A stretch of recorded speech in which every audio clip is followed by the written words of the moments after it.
5% of the people of the world live in the United States, but we consume 40% of the resources.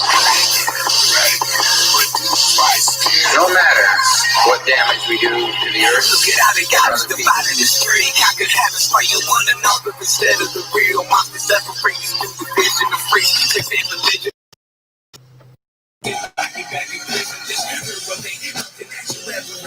A place in which you can't trust the police, doctors, and politicians. They only care for dollars, trying to give us how you living. Acting like they combat enemies, but they the true villains. These doctors push restrictions, dollars, millions addicted.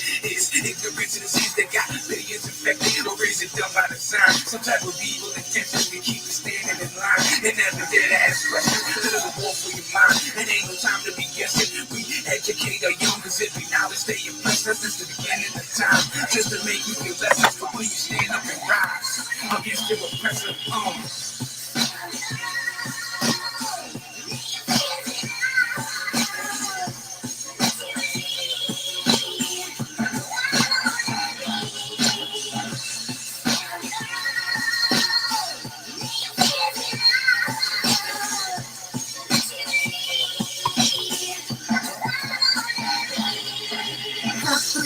Each other, but it's just factory. Lots of people talk about the way that I see it. I'm not playing games. The world becomes such a dangerous place. So when I'm hurt up, listen to shake. But when I'm hurt up, make no change. I can't have to be shake. All of my shit, my hate. Everybody knows politics don't shake. Stand in mind. And the free makes all games. The demons. First of all, say that you hate. Now me, please get out my face. I'm telling you now, I got some rage. Right now, my life's just trying to party. Ain't gonna stop till it comes. My dreams will come to the party. Everybody else can take that back. Feeling sad, smile, sweat. 9/11 was stage attack. Your city, McKin. Where you at? If your motherfuckers wanna break them out and do shit, so revolution style, you know damn well they got no top. Now stand up, no fucking house. All I need is well, you cook got old man. Never don't know on the fence. We take it back, I'm socialist. No one my soul, I will see face, smile on the face, go voice and hits. Yo, motherfuckers, put me down. Now,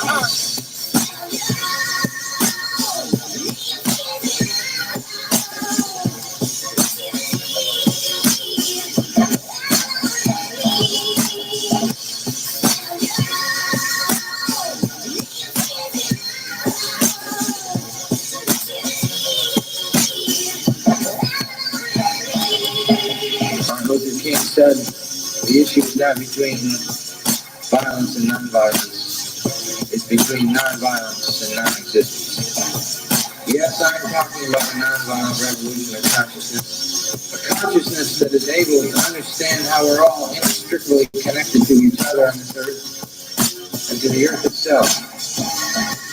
And that if we violate those fundamental principles, we do so at our own peril. Yes, we can continue to live in this delusion and denial of reality because it's painful, it's frightening, sometimes it's terrifying. How can we continue as a civilization and we the people?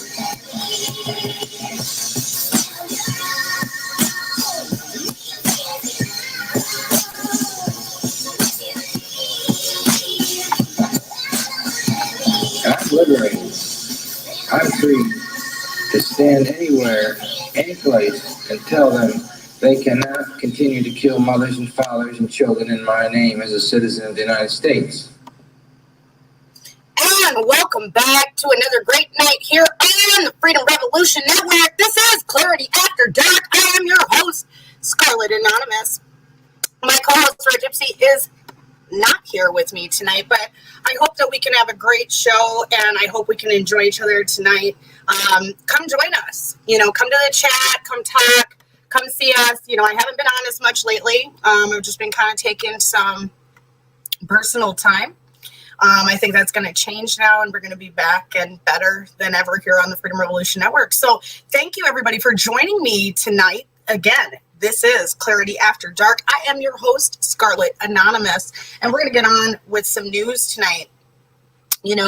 Things have just been interesting, right?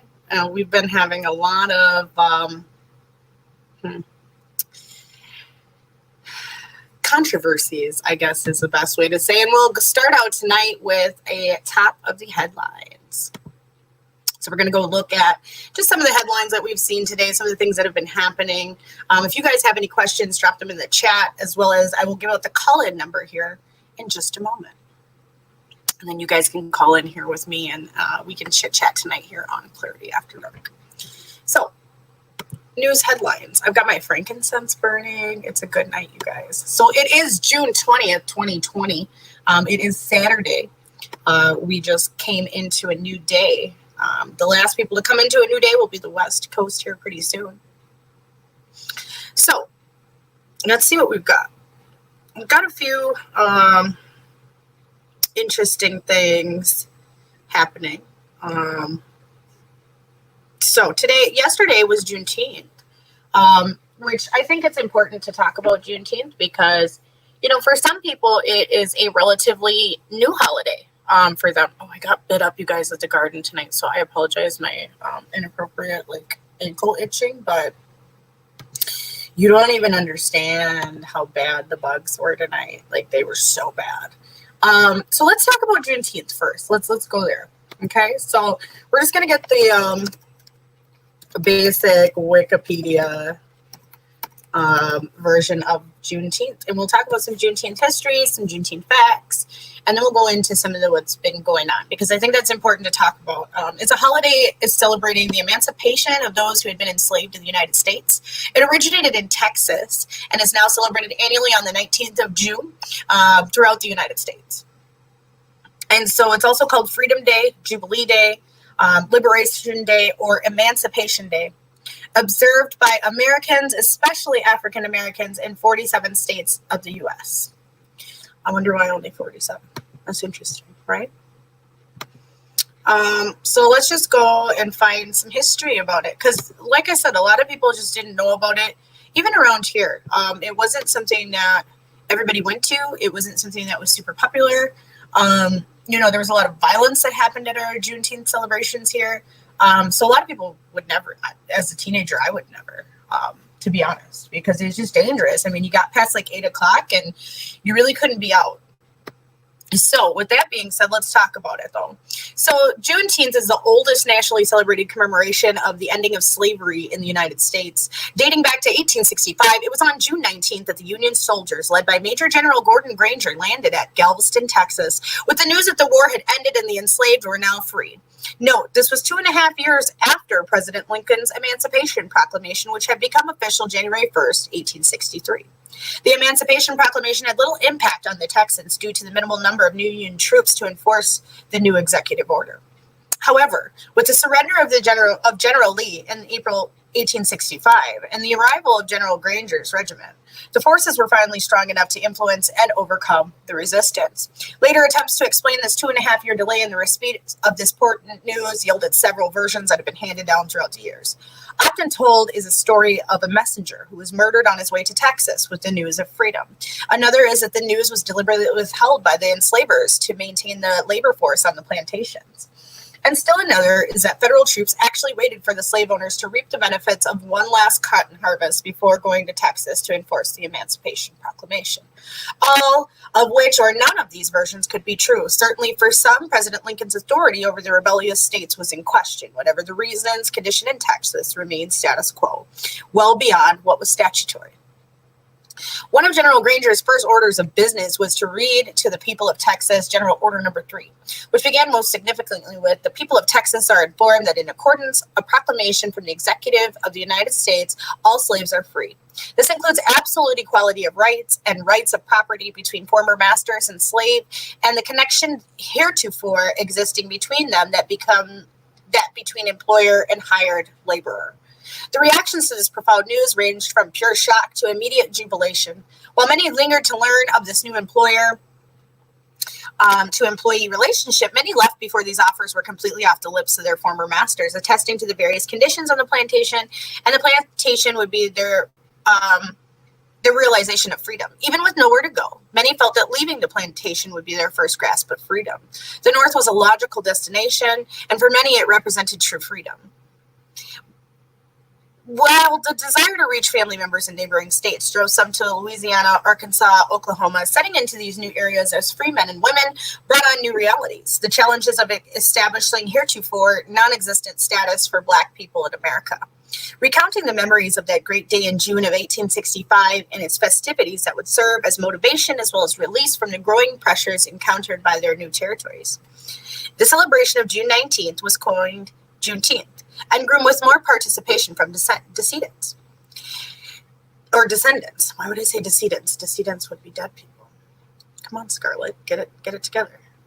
Juneteenth celebration was a time for reassuring each other and for praying and for gathering with remaining family members. Juneteenth continued to be highly revered in Texas. Years later, many former slaves and descendants making an annual pilgrimage back to Galveston on this date. That sounds fun. I want to go to Galveston and frolic on the beach around June 19th. That's a good time of year. A range of activities were provided to entertain the masses, many of which continue today. Rodeos, fishing, barbecuing, and baseball are just a few of the typical Juneteenth activities. Now, okay, so I'm actually going to stop here because I want to bring up an interesting story today that was in the headlines that totally fits in with this. Okay, so I shared it earlier, and it was talking about the Minnesota Twins, right? And I have a family connection to the Minnesota Twins. One of my uncles was general manager of the Minnesota Twins. And so, you know, it was really interesting that today this article came out and that they would say baseball would be one of the activities that they did because Twins removed statue of former, this is from the Press Herald, okay, and it's got a load, former owner Calvin Griffith over racist comments. In 1978, Calvin Griffith said he moved the Twins to Minnesota when I found out you only had 15,000 blacks here. The Minnesota Twins on Friday announced that they removed a statue of former owner Calvin Griffith at Target Field, citing racist remarks he made in 1978. Griffith's statue was one of several installed when the team opened in the ballpark in 2010. Its removal came on Juneteenth, the traditional commemoration of the emancipation of enslaved African Americans. And on this same day, a statue of a former owner of Washington NFL team was removed outside the old RFK Stadium. So we're going to continue reading because there's an important part here. While we acknowledge the prominent role Calvin Griffith played in our history, we cannot remain silent and ignore the racist comments made in Waseca in 1978, the Twins said in a statement Friday. His disparaging words and blatant intolerance for disregard for the black community are the antithesis of what the Minnesota Twins stand for. Griffith moved the Washington Senators to Minnesota for the 1961 season, and the franchise was renamed the Twins. During his speech at the Waseca Lions Club in 1978, he said he decided to make the move when I found out you had only 15,000 blacks here. Now, there is another part of this, though, that he adds. Where is it? Because he was like, black people don't play baseball, blah, blah, blah. Why I even brought this up? Because that's literally what he said. Well, it's not in this article, but I shared a few versions of it today. But basically, he was like, black people don't play baseball. They'd rather wrestle in a ring like animals or some bullshit that he said. So I was just like, that's interesting that they would bring up baseball. But that also happened today. So, Juneteenth almost always focused on education and self-improvement. Thus, often guest speakers are brought in and the elders are called upon to recount events of the past. Prayer services were also a major part of these celebrations. Certain foods became popular and subsequently synonymous with Juneteenth, such as strawberry soda pop. More traditional and more popular was the barbecuing, through which Juneteenth participants could share in the spirit and in the aromas that their ancestors, newly emancipated African Americans, would have experienced during their ceremonies. Hence, the barbecue pit is often established as the center of attention at Juneteenth celebrations. Food was abundant because everybody prepared a special dish, so it was like a potluck. Meats such as lamb, pork, beef were not available every day, were brought on this special occasion. True Juneteenth celebrations left visitors well satisfied with enough conversation to last until the next. Dress was also an important part of early Juneteenth customs and is often still taken very seriously by the direct descendants who can make the connection to the tradition's roots. During slavery, there were laws on books in many areas that prohibited or limited the dressing of the enslaved. During the initial days of the Emancipation celebration, there are accounts of former slaves tossing their ragged garments into creeks and rivers and adorning themselves with clothing taken from the plantations belonging to their former masters. Oh, black people have rised up before. Isn't that interesting? In early years, little interest existed outside the African American community in the participation in these celebrations. In some cases, there was outwardly exhibited resistance by barring the use of public property for the festivities. Very true.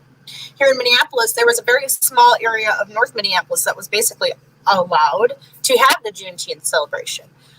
And so, like I said, it was in a very small area. It was an area that, crime was allowed to basically flourish. If they would have had this in a much more open air setting, such as like the state fairgrounds, I think that it would have been better received by the Black community and by community members as a whole.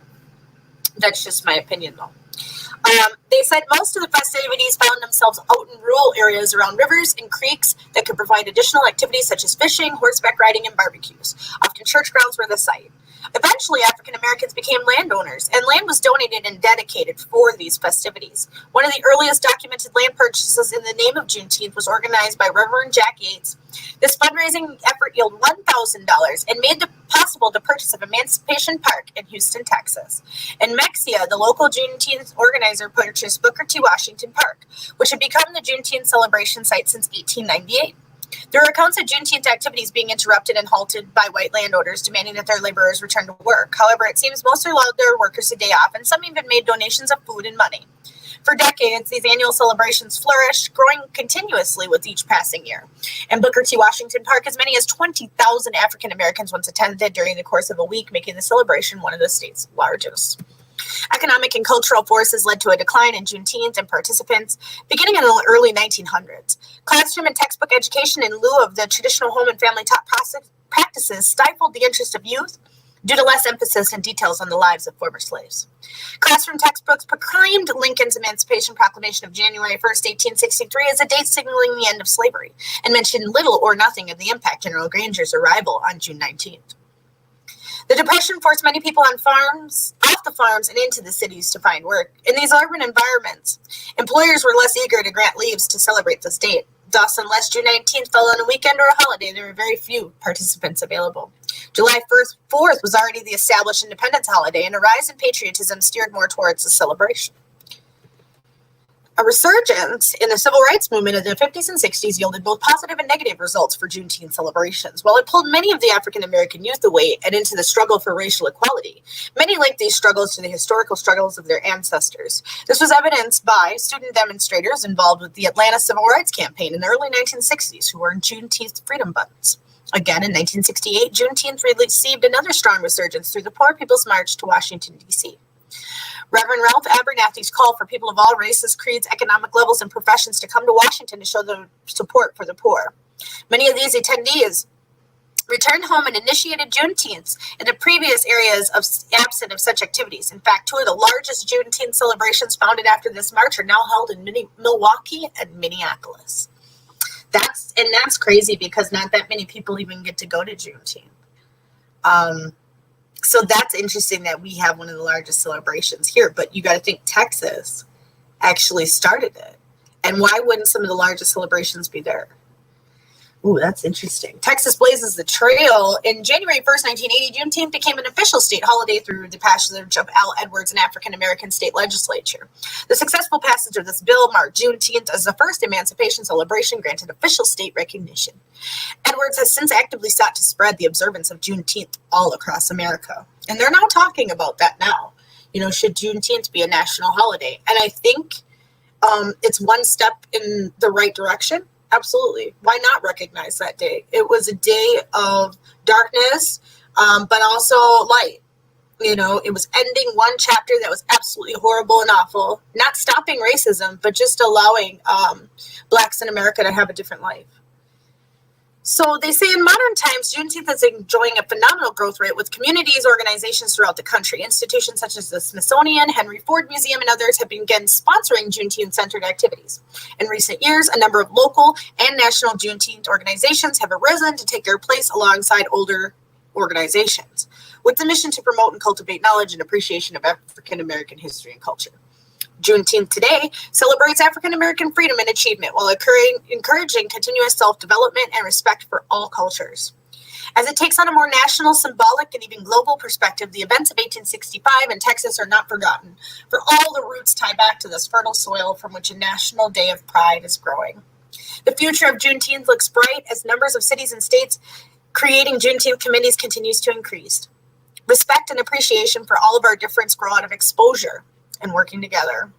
Getting involved in supporting Juneteenth celebrations create new bonds of friendship and understanding among us, and indeed brightens our future. And that is the spirit of Juneteenth. It's wonderful. It's absolutely wonderful.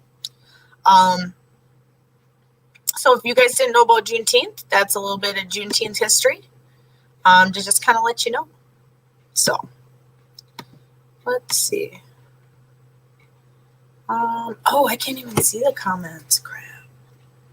Well, hold on, you guys. Let me pull up the comments, because I guess I can't even see comments. We're going to have to see if we can't hook it up the other way, because I don't think Mel knows that we can't see comments. So then I got to pause it and see if anybody's here. Thank you, Shalia. You like my new hair? Hi, girl. How you doing? Johnny Doom, I support the PD as well. I don't think that switching to like community models with social workers is a better idea. Here in Clarity After Dark, we have done many investigations on CPS, social workers. Red had her own fight with social workers in her area. Replacing them when there's already like no trust in them in the community is not smart either. Totally abandoning police for what they exist at, not good either. Should we dismantle the police state and dismantle totalitarianism and militarization of the police? Absolutely. So I think that there is a middle ground, between extremism and between, absolute, what some people would think on both sides, batshit crazy, right? So there's that. So, we got to stay open-minded, but yeah, absolutely. We support everyone. We support the businesses. We support Black lives. We support white lives. We support Asian lives. We support everyone here on the Freedom Revolution Network, because guess what? Freedom doesn't have a color, right? Freedom is freedom. And it's going to be individual what freedom means to you. But I like to live by libertarian principles. And so non-aggression principle is one of mine, as well as long as no one's messing with me, no victim, no crime, right? So I think that we just have to start being more open, like the Karens of the world, as they're called. We got to stop feeding into Karen shit. And if we see Karen, we need to call Karen out. That's number one, first and foremost. If anybody's asking themselves, well, what can I do? I really can't change the world. You know what you can do? Call out shitty Karens. Yeah, call out shitty Karens. I think that's just important. Like, I had brought up many years ago that I thought, when people were talking about kind of like the Me Too movement and all that, I was like, yeah, and there is some misogyny in the world, and there is some locker room talk, and, not that I haven't been a part of it myself, but the real chauvinistic men, like not just normal men being normal men, right? Those people need to be called out by other good men. We're like, hey man, like that's just not appropriate to say to women or people in general. So I just think you're being a dick. And I think that a lot of that behavior would stop if they were called out by their peers. I don't think they would feel as emboldened as they do now if you were just like, hey dude, quit the shit, right? So I think there's that. I think that there's more than one way to skin a cat, so to speak. But I think that if we could do one thing as all people would be like, call the fuck out of Karens. Like, you see a Karen, you call that bitch out. Like, you see her, you say, hey, Karen, that's bullshit. Quit the shit, Karen. Let's stop the shit. No matter what it's for.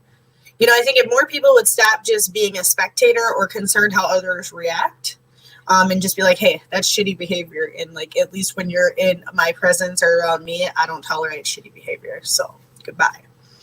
I don't know. I'm not in charge. But I'm just trying to come up with like real solutions that like everybody like in Joe Q public can use, right?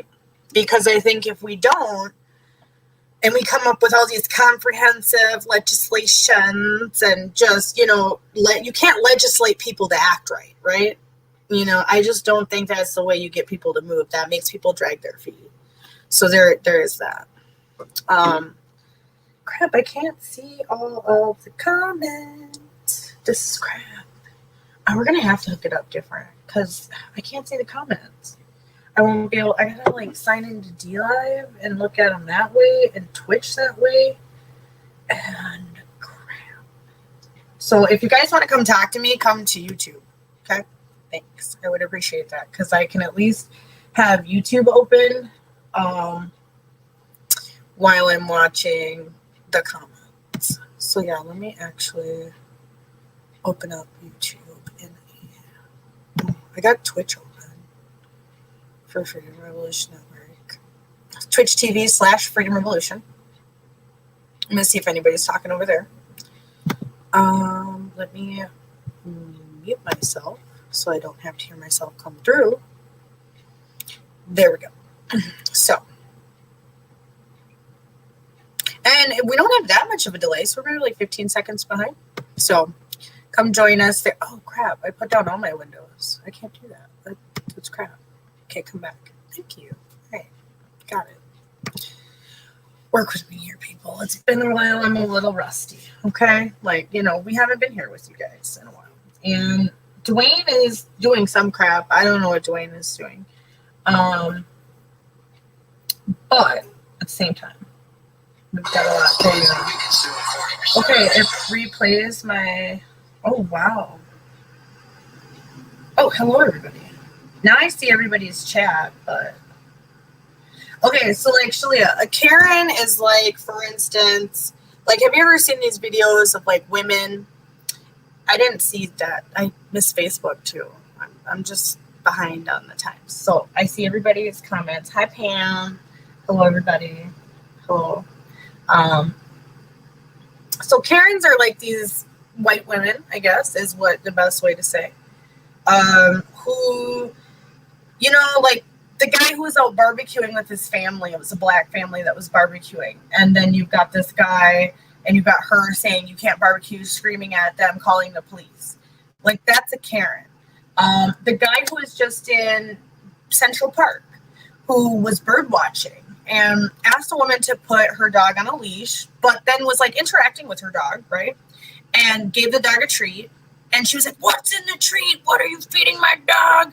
She's like, I'm going to call, and he's recording her. And she's like, I'm going to call the police and tell them that an African-American male is threatening me and harassing me, using his blackness as a crime.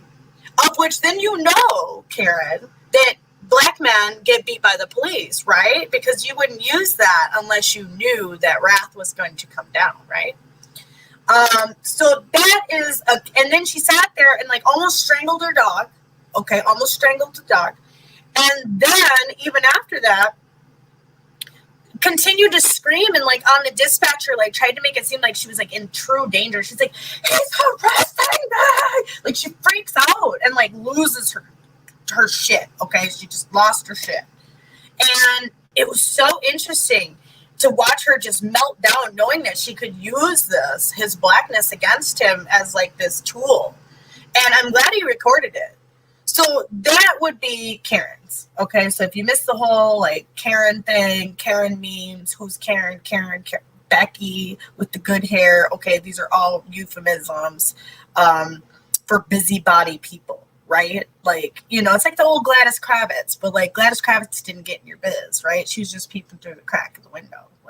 But these women feel the need to engage and even cause violence. I saw a video today of a woman who came out and was beating her neighbor's car with a hammer and was like, get out of my neighborhood.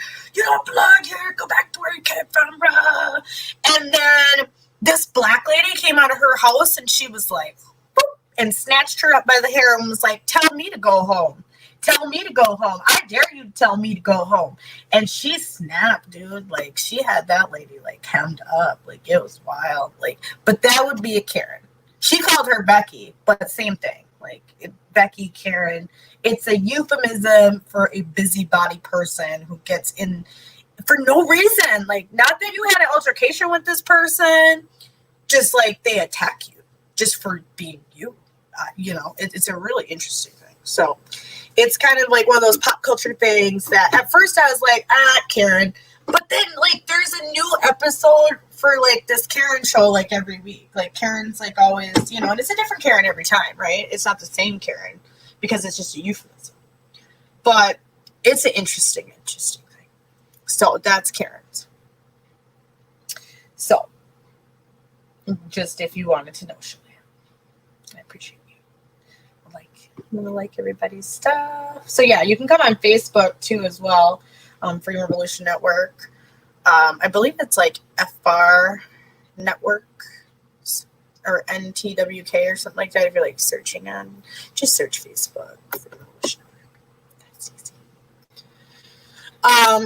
And stay tuned, you guys, because we're gonna be getting a new look for the website. So we're gonna kind of freshen things up, kind of change things up like I did with my hair. Yeah. No, it does look really good. This is one of the first times I've been on air with it, obviously. So I'm pretty happy with the way it appears on camera. You know, I cut off some because the blue we had to get out of there because it's just kind of dying at the end. And so my hairdresser didn't want me to go blonde. She's like, just stay your natural color. It's so beautiful. And it was like, why would I come to you if I had my natural hair color? Like, I would only come to you to dye it. So we talked about maybe like this fall or winter going back like to a brown with maybe like some highlights or something. But we'll see. We'll see. I don't know yet. So I feel like I did well. So I got to go check YouTube again. This is going to drive me bananas to check between both. But we'll make it work because I got to talk to Mel about this. Like I haven't done this since we like switched over everything. But it's rough, you guys. Rough. TLO is good. I talked to him the other night for like on the phone. I don't know if he wants everybody to know that, but I did. And so we missed you, TLO. If you're watching, if you're creeping, I told you to come join me. I did ask him to come and join us. Oh, are the same comments coming through on YouTube?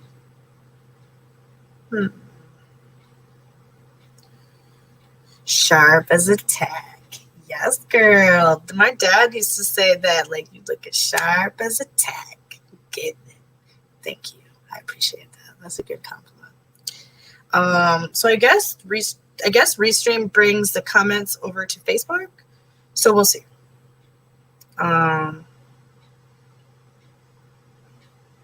We'll see. Minnesota is doing well otherwise. Not having too many issues. The protests have still remained peaceful where they're at. Demonstrations have remained stable. So that's good. We did have the Christopher Columbus statue brought down last week by a Native American group. So there's that. I really don't feel indifferent either way. I just feel like if we're going to take these statues down, don't forget to teach about these people. And we can teach them under the guise of this was a shitty person. Okay. History doesn't have to always be like, oh, and we give this person ultimate light. Like, no, stop. Just stop. Like, we don't have to go there. So there's that. Oh, the number. If you guys are out there and you want to join me here on Clarity After Dark, you can call 719-297-7029. Again, the number is 719-297-7029. And you can be on Clarity After Dark. I'll actually change and put the number. Ta-da! Look at that. So maybe next week we'll get Red back. I don't know what's been happening with that. Red is able to broadcast, but I don't know what's been happening. Why not? We haven't been talking that much. Planting's crazy at her job right now. So I respect that. I do. Because I'm trying to get my garden together, you guys. It's rough. Like, thanks, Pam. You think I do look nice too? I think you guys always look nice. So, I mean, I don't get to see you guys, but I'm sure you look nice too, even if you're, we got to try, right? So, let's see what else we've got. Because I got to switch back between YouTube and YouTube and Facebook. YouTube and Facebook. And I have Twitch over here. So, we've got that. And D-Live, I probably should be checking too, but sorry, D-Live people, come over to Twitch. Or you can also come to Facebook or YouTube. But that's probably why you're on D-Live. So I get it. You want to be free and uncensored. But that's okay. It's just fine. Let's do a quick check of earthquakes. and volcanic eruptions. Because we've been seeing a lot of extreme weather lately, especially, and now we're getting, a really deep round of wet weather that is forecast around the globe to occur. And I know Dutch had come out and said this a couple days ago, actually. So the last few earthquakes, about 45 minutes an hour ago, we had Ionian Sea 2.1 in Nevada, Indonesia 3.8, Chile 2.6, Samoa Islands 4.6. That's interesting. Let's go look at that. We can look at it together too if I see anything anomalous. But you don't see like actual Samoa, like Samoa proper, very often get hit. It does happen, but not quite often. Oh, another thing I wanted to talk about was a friend of mine lives in, I think it's like Fiji. Hold on, I'll get it right. Hold on, we're gonna go look at her thing right now because I think it's really important.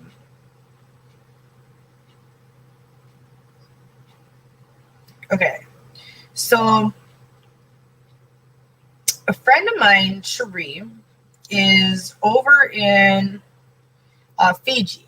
Yeah, it was Fiji. Okay, all right. I'm back on track, you guys. And we need to talk about this for a minute because this is what happened. And that's right kind of by a big fault line there in Samoa. So that's actually not too surprising. So, but that's interesting. Okay, we're going to go back to this. So, my friend Cherie. Okay. She's in Fiji, and they just had Cyclone Harold over there that devastated, I believe, 15 families. If you guys can go to, and we'll try to put this up on the website, but if you could go to Facebook and look at the Freedom Revolution Network page and go back maybe like a day,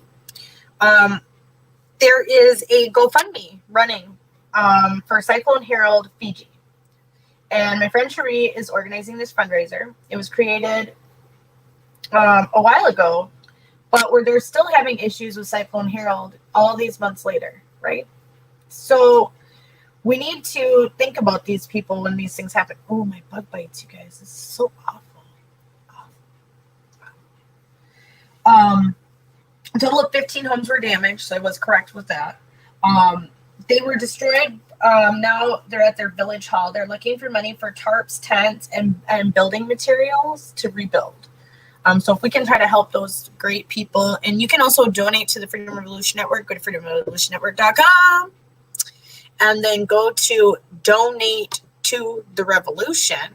So right down here on the bottom of the ticker there, right here. Go to freedomrevolutionnetwork.com, donate to the revolution. And there you can donate and put Cyclone Harold or Fiji in the tribute line. Excuse me. And then we'll know where that goes. So there is that. So I wanted to talk about that too, because I forgot about this, and it's something that I should bring this up. Facebook went wonky? Of course it did. It always does. When does it not? Like, we should know better, right? And they've been having a lot of glitches lately. That's one thing I've been noticing about every platform has been extremely glitchy lately. There's been just more than, a couple blips that you can say, oh, well, it's just kind of glitching out, whatever, And it's usually only you or your phone. But lately it's been just like systematic, system-wide type of stuff. And, it's just interesting. So let's go back to some of the headlines, right? And I'm going to put it out there that I'm live right now to see if maybe people want to come talk.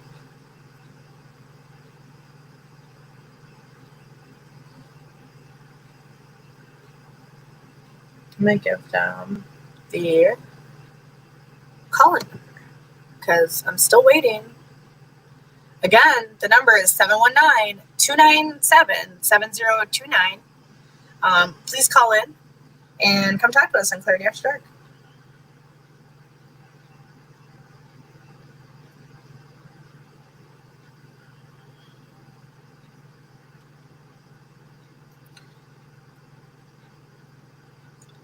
Okay, so we're going to put that out there to the world.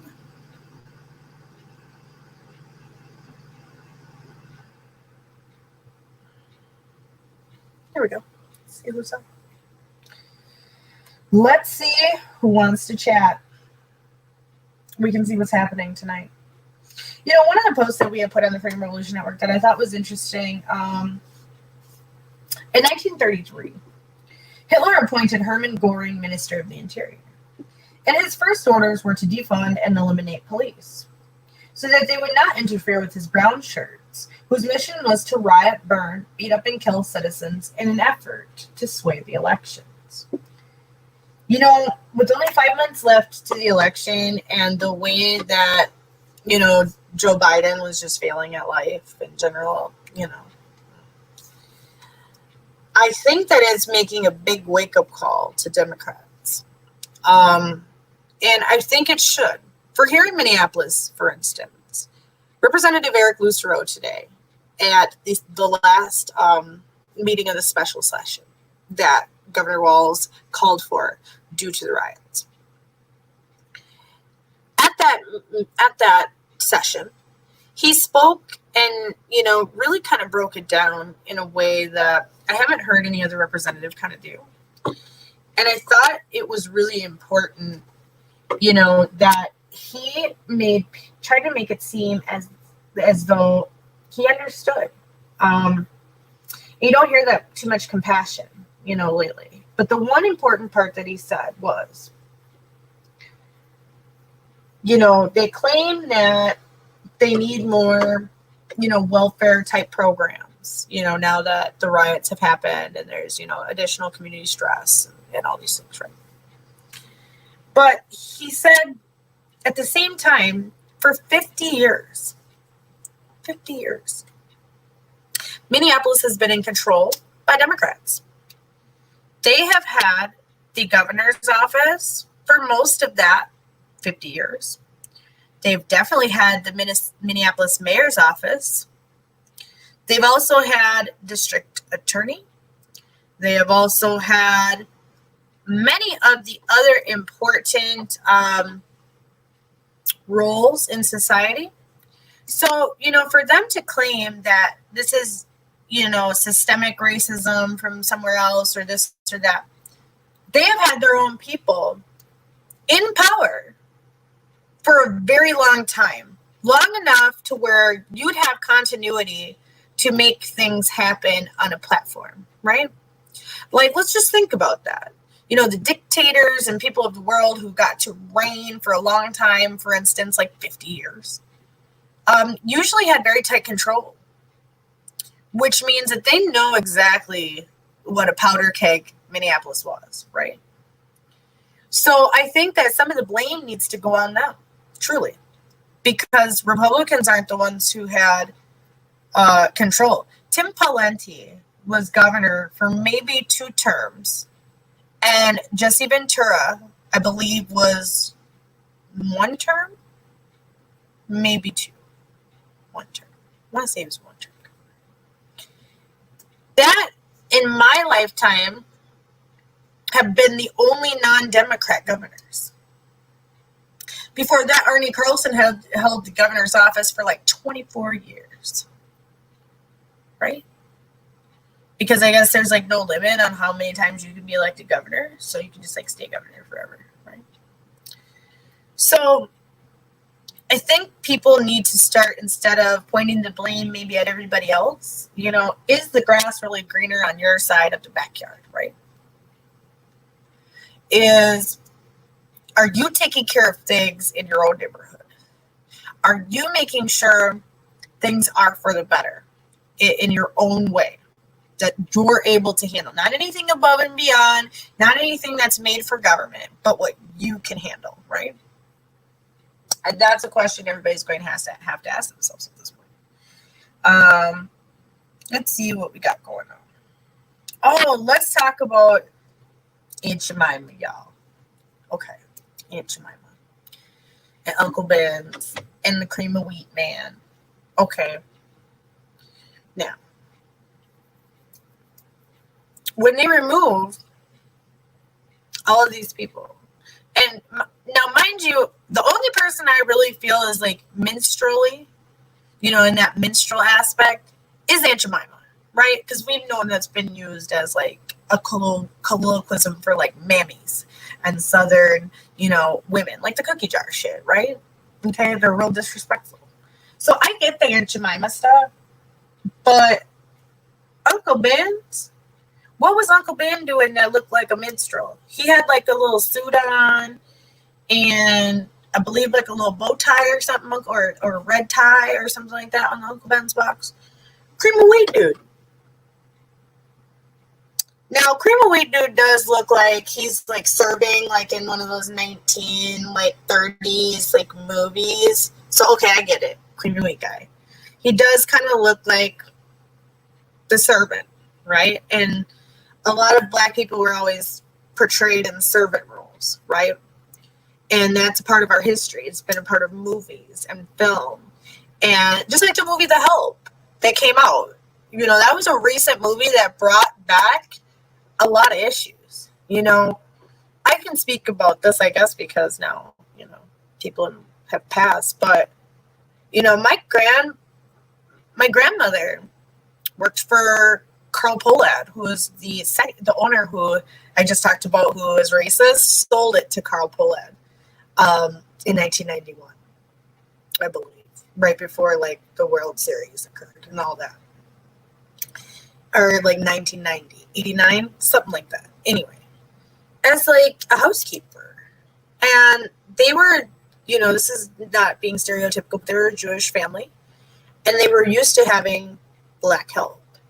And so even as I was a young girl, my grandmother still lived in that mindset and was, and enjoyed doing it and did it. But I wonder if that was just because that's what people her age and her mother and her mother's mother did. Or was it like genuinely that she wanted to do it, right? It always makes you wonder. So those type of depictions of Black people are not necessarily representative of what's happening today. I own Freedom Revolution Network. It is a woman-owned, but also minority Black-owned business. That's a big deal to me. That's what killed me so hard when I was at the protest and I was asking, people, why are you doing this? And, what's your goal throughout this? And, why do you feel that you need to go to this level? And the one person said, it's because I'll never be able to own a business. It's because I can't see myself having a piece of the pie. I don't think I'll ever make it. And when people have no hope, they become desperate and they want a piece of the pie, right?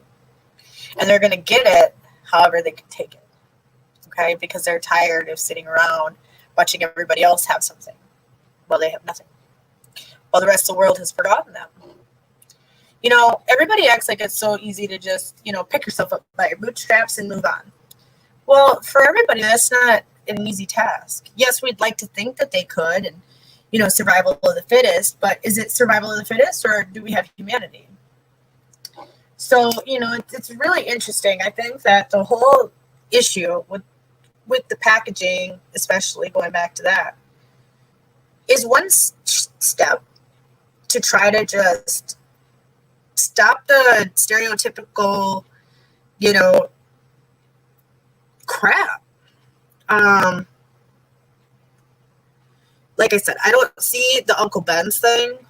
I don't feel like Uncle Ben was depicted in a minstrel kind of way like Cream of Wheat guy was. Is the Quaker Oats guy next? Or like what? Like where do we stop? Like also they've decided to rename Calhoun Square here in Minneapolis. Now there was already Lake Calhoun that was renamed B'nai Makaska, which is the native term for the lake that it was originally named after John C. Calhoun, who owned slaves and was like a super racist dude and like hated Black people and like natives and like he was racist. So, and so now they're even renaming Calhoun Square. They're evolving Uncle Ben's. They're changing cream of wheat. I don't know if I ever thought we would get to a time that would become, I guess, and I hate to say this word, but progressive. It is, to some degree, I feel like the PC crap, you guys know I hate the PC shit. Like, it's just stupid. But some of these minstrel depictions that we've had to tolerate in blackface-like depictions, such as, like I said, the Mammy cookie jars or Aunt Jemima, colloquialisms, needs to end. Black people are more than that. And it's sad that a lot of people just feel, especially now after the riots, Black people are only capable of stealing and being unkind to each other and just being, of what people think the worst of humanity. But one of the most interesting things that I've seen since the riots have kind of slowed down is the fact that most of the people who are actually arrested and charged for setting fires are white people. Okay? I don't know what to say about it. I saw a lot of white people. I did see a lot of white people starting fires too. To be fair, the people who started that 7-story building, mostly white people. So to be fair, of which, like, if the FBI, you guys have free reign to go on Freedom Revolution's YouTube and go find the video and comb through that 10 hours of footage and try to see if you can see and, zoom in, do whatever you got to do. But mostly white people. So and I think that was a way to try to make Black people look bad, because it's like, oh, look at them burning and looting their communities. How many videos did we see of Black people standing up and telling people, you're not going to loot this store on my watch. You're not going to tear this up. Why are you, as a white person, tagging this? Saying Black Lives Matter. We didn't ask you to do that. And that's something that's important. You need to ask people that you're around, what does this mean for you, and how would you like to go about it? Because you know what? Every Black person is going to be different. If you feel you need to be a white apologist, not every Black person is going to like that. If you choose that there's nothing wrong and your actions are fine because you've never been a part of it, that negates the point. You still need to check in with your Black friends and ask them, how would you like to, start the conversation? I think that's important.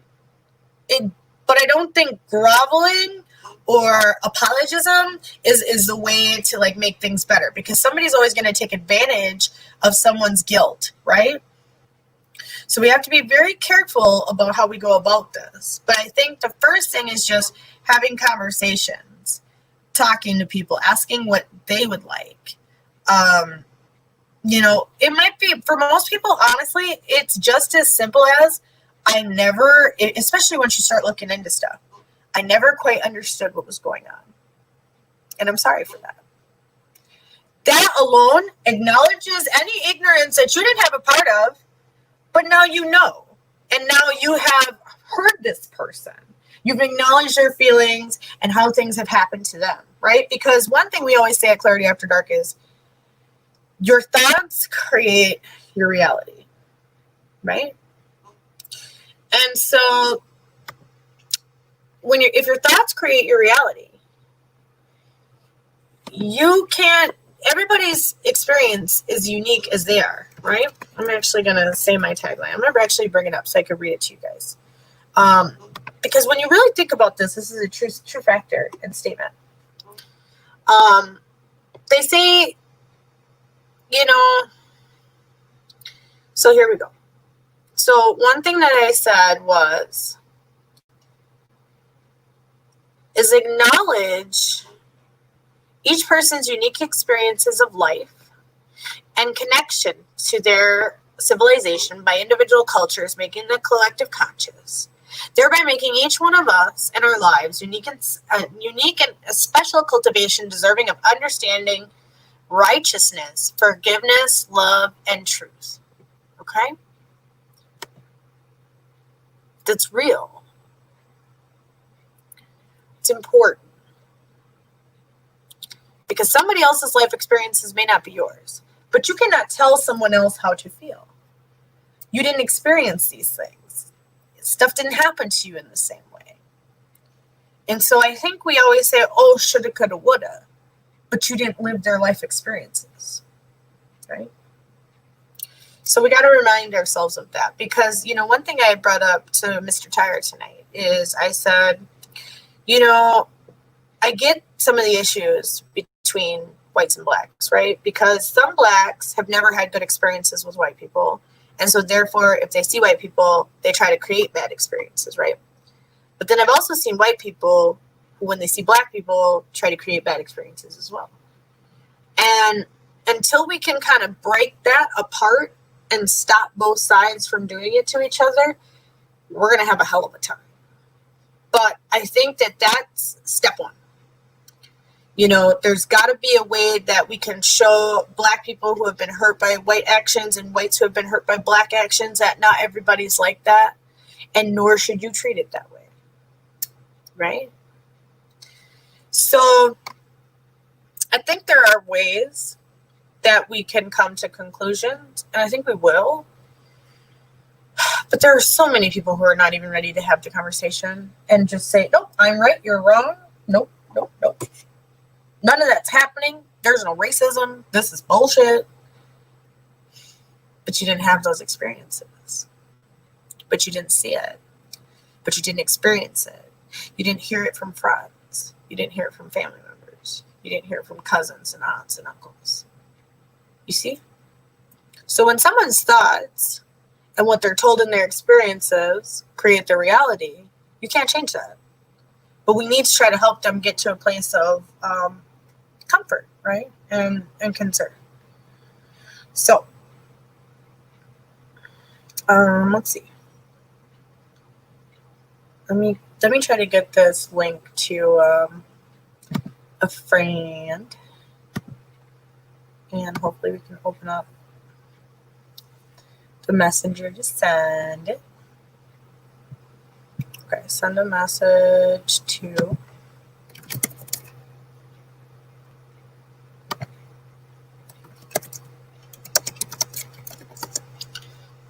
there we go. Boom. We're going to send this to our friend here and see if they will join us here. So, here we go.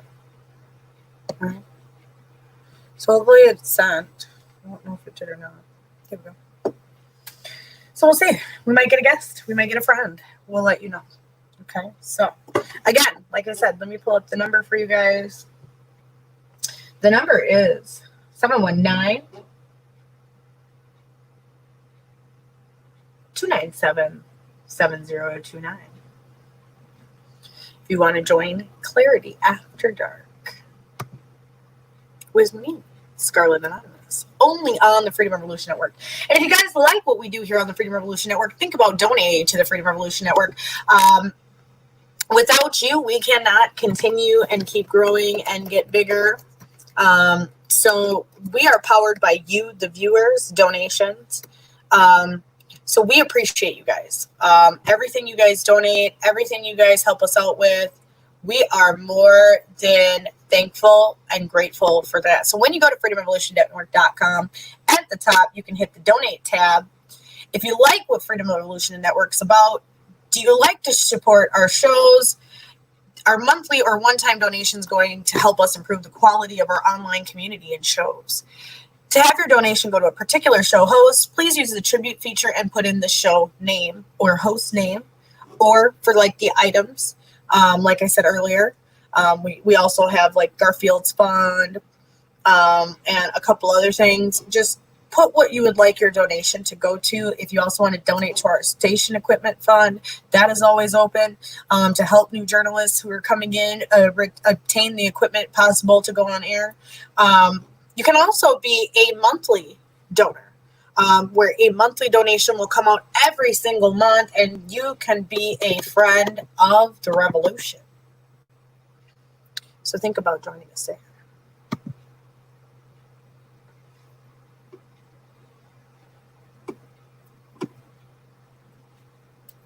So we're just going to check out comments again. because need comments.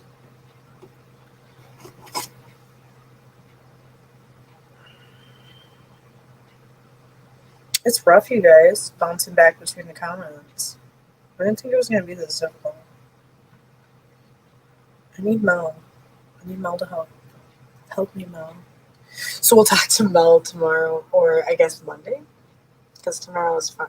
Well, no, today's Saturday. But like I always say tomorrow, but like I'm going to bed, it's going to be a new day. But it's still the same day. So I'll probably talk to Mel today at some point and let her know. All right. So let's go check the comments from all of our friends here on the Freedom Revolution Network.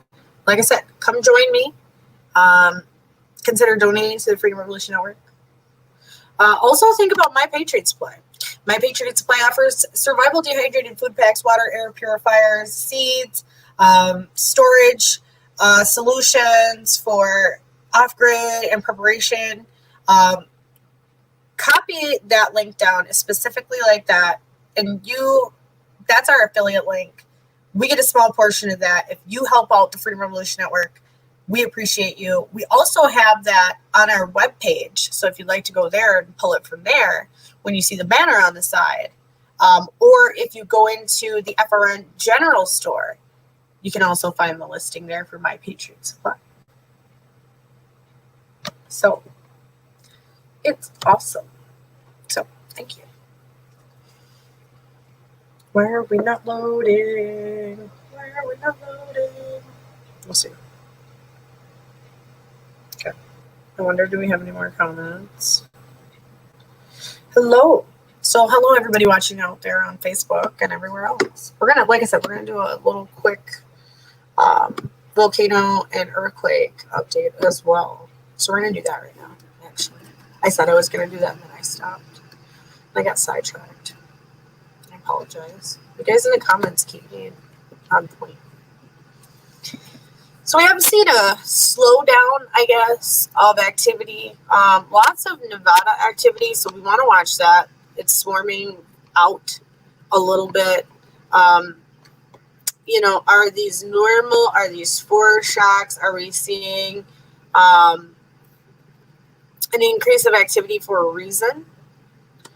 Potentially. It's something that I think we should keep track of right now. Especially with multiple planets going retrograde at this point. I think it's just important. Where is this one?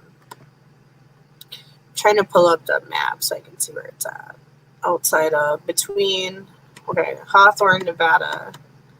But I can't make it go any bigger.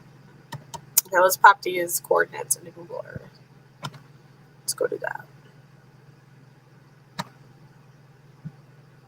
Because I need them. Oh, can I go to the USGS? Maybe. We'll see. So we're going to go to the latest earthquakes and see what the USGS has. All right. Are you using a Nevada one? 35 kilometers southeast of Mina, Nevada. So we're going to pull that up. We're going to pull up the interactive map. Just kind of see where this is at.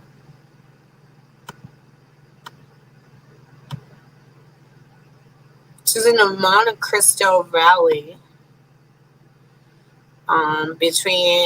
It separates the Mina Mineral and Esmeralda line. This is in the Soda Spring Valley, north, a little bit south of that as well too. So it's kind of in like a valley basin region. Very mountainous, in the middle of mountains, potential, earthquake activity. Let's turn on these layers to go aerial instead of topographic. And let's see what we got.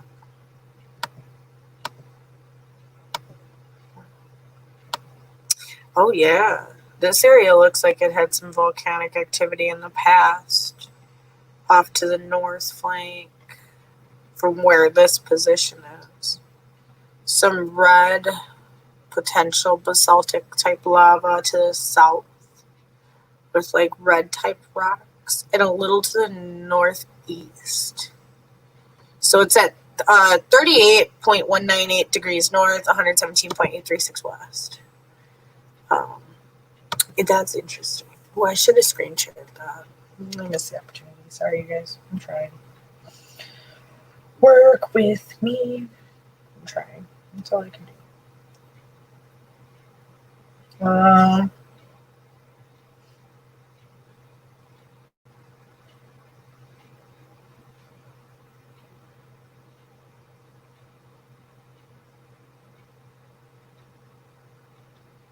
Let's go see what everybody's saying. I did see one of those Boogaloo boys got arrested. Isn't that interesting? I brought that up because once I learned about these Boogaloo boys, I was like, hold up. Like, they're just maybe a little bit too erratic to, some of them are fringe, okay? Not all the Boogaloo. Because actually, I've been looking into Boogaloo boys lately, and I've been kind of embedding in some groups and trying to find out what they're all about, right? Because I was interested after they basically slandered all of them. And it was also interesting that he was like an Air Force, the captain or something like that, or was he just like a member? But he was like in the military as well.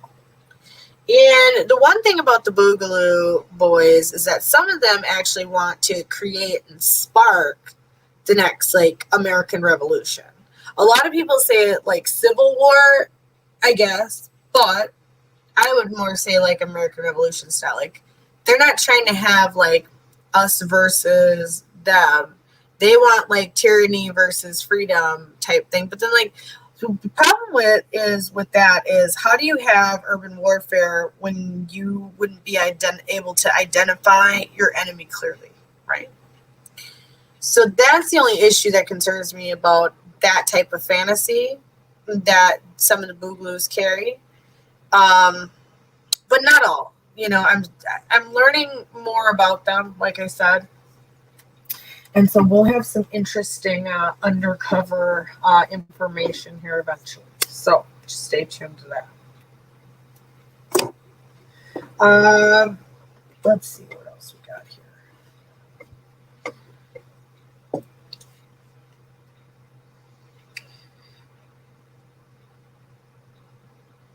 You know, I wonder about being invaded too, Shalia, and I'll tell you why. There's a couple reasons. Number one, China, India are fighting, okay? And it's very serious. You guys know I've been following Indian news for a long time. And China and India fighting in the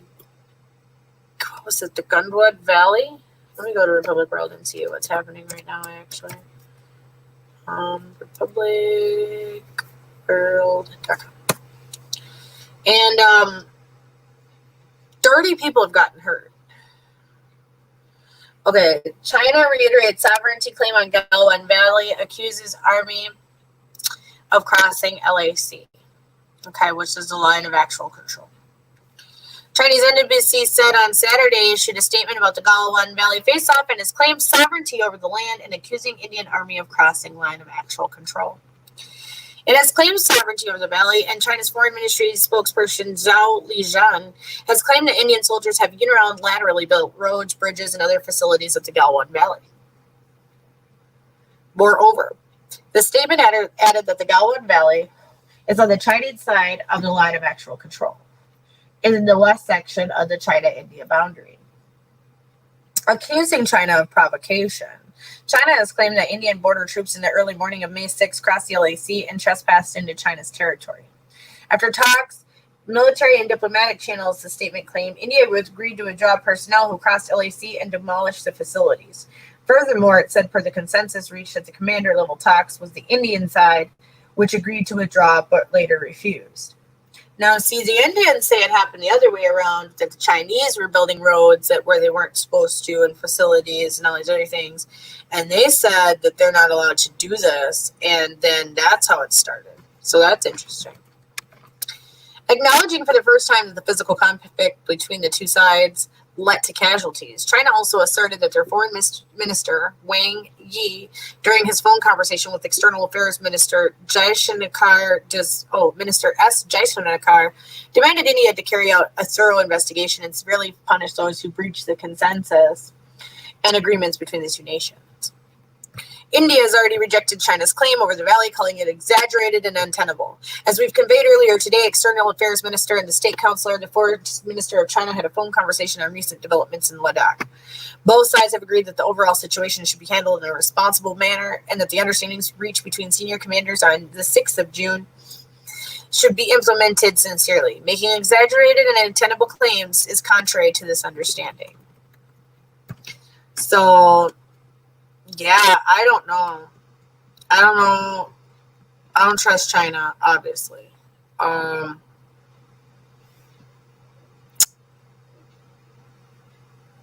It is India's land, and China is trying to creep on everybody who's on their border. And that's the issue. That is the total issue. Really, truly, honestly.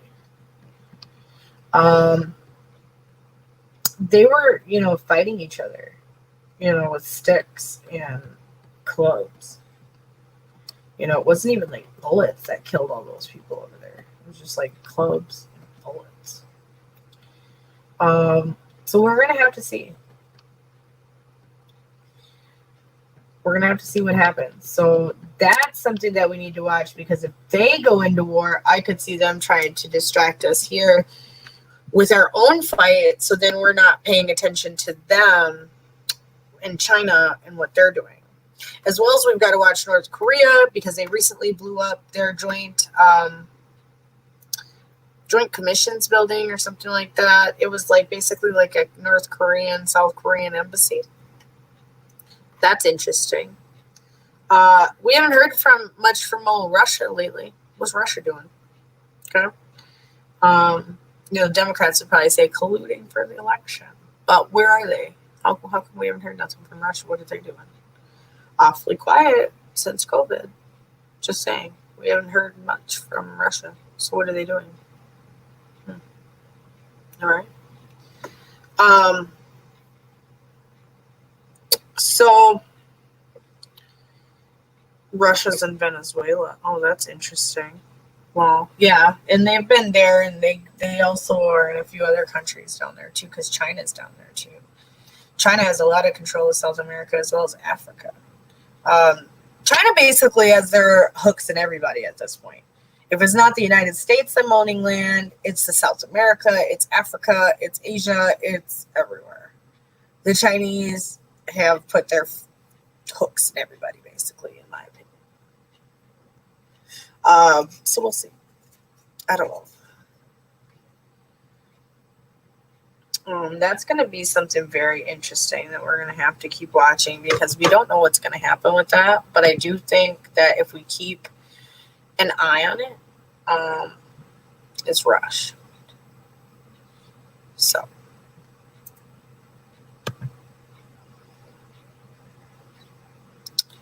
Then we've got, let's talk about some coronavirus news. Good old coronavirus that's been around. We've been talking about it here for almost 6 months here on the Freedom Revolution Network. We started talking about it January 25th, 2020, and it is now 6/20/2020.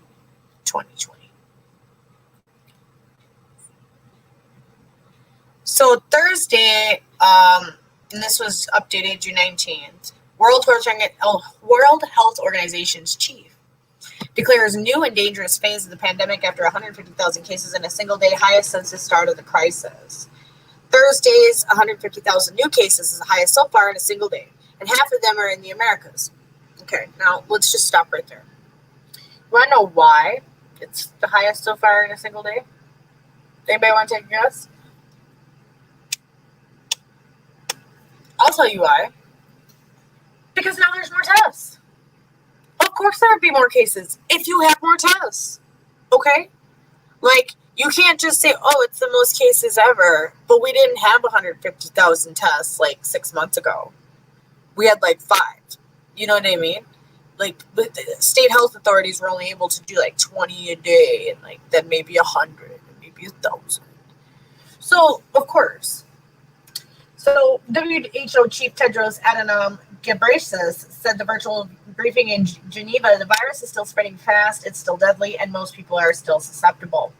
Tedros, who has been under fire for spouting Beijing propaganda, urged people to maintain social distancing and extreme vigilance. The coronavirus pandemic is in a new dangerous phase, the World Health Organization said today, as the virus continues to accelerate while lockdowns are eased. Thursday's 150,000 new cases so far in a single day, and half of them are in the Americas. The world, they said that. Why did they repeat that 3 times in the article?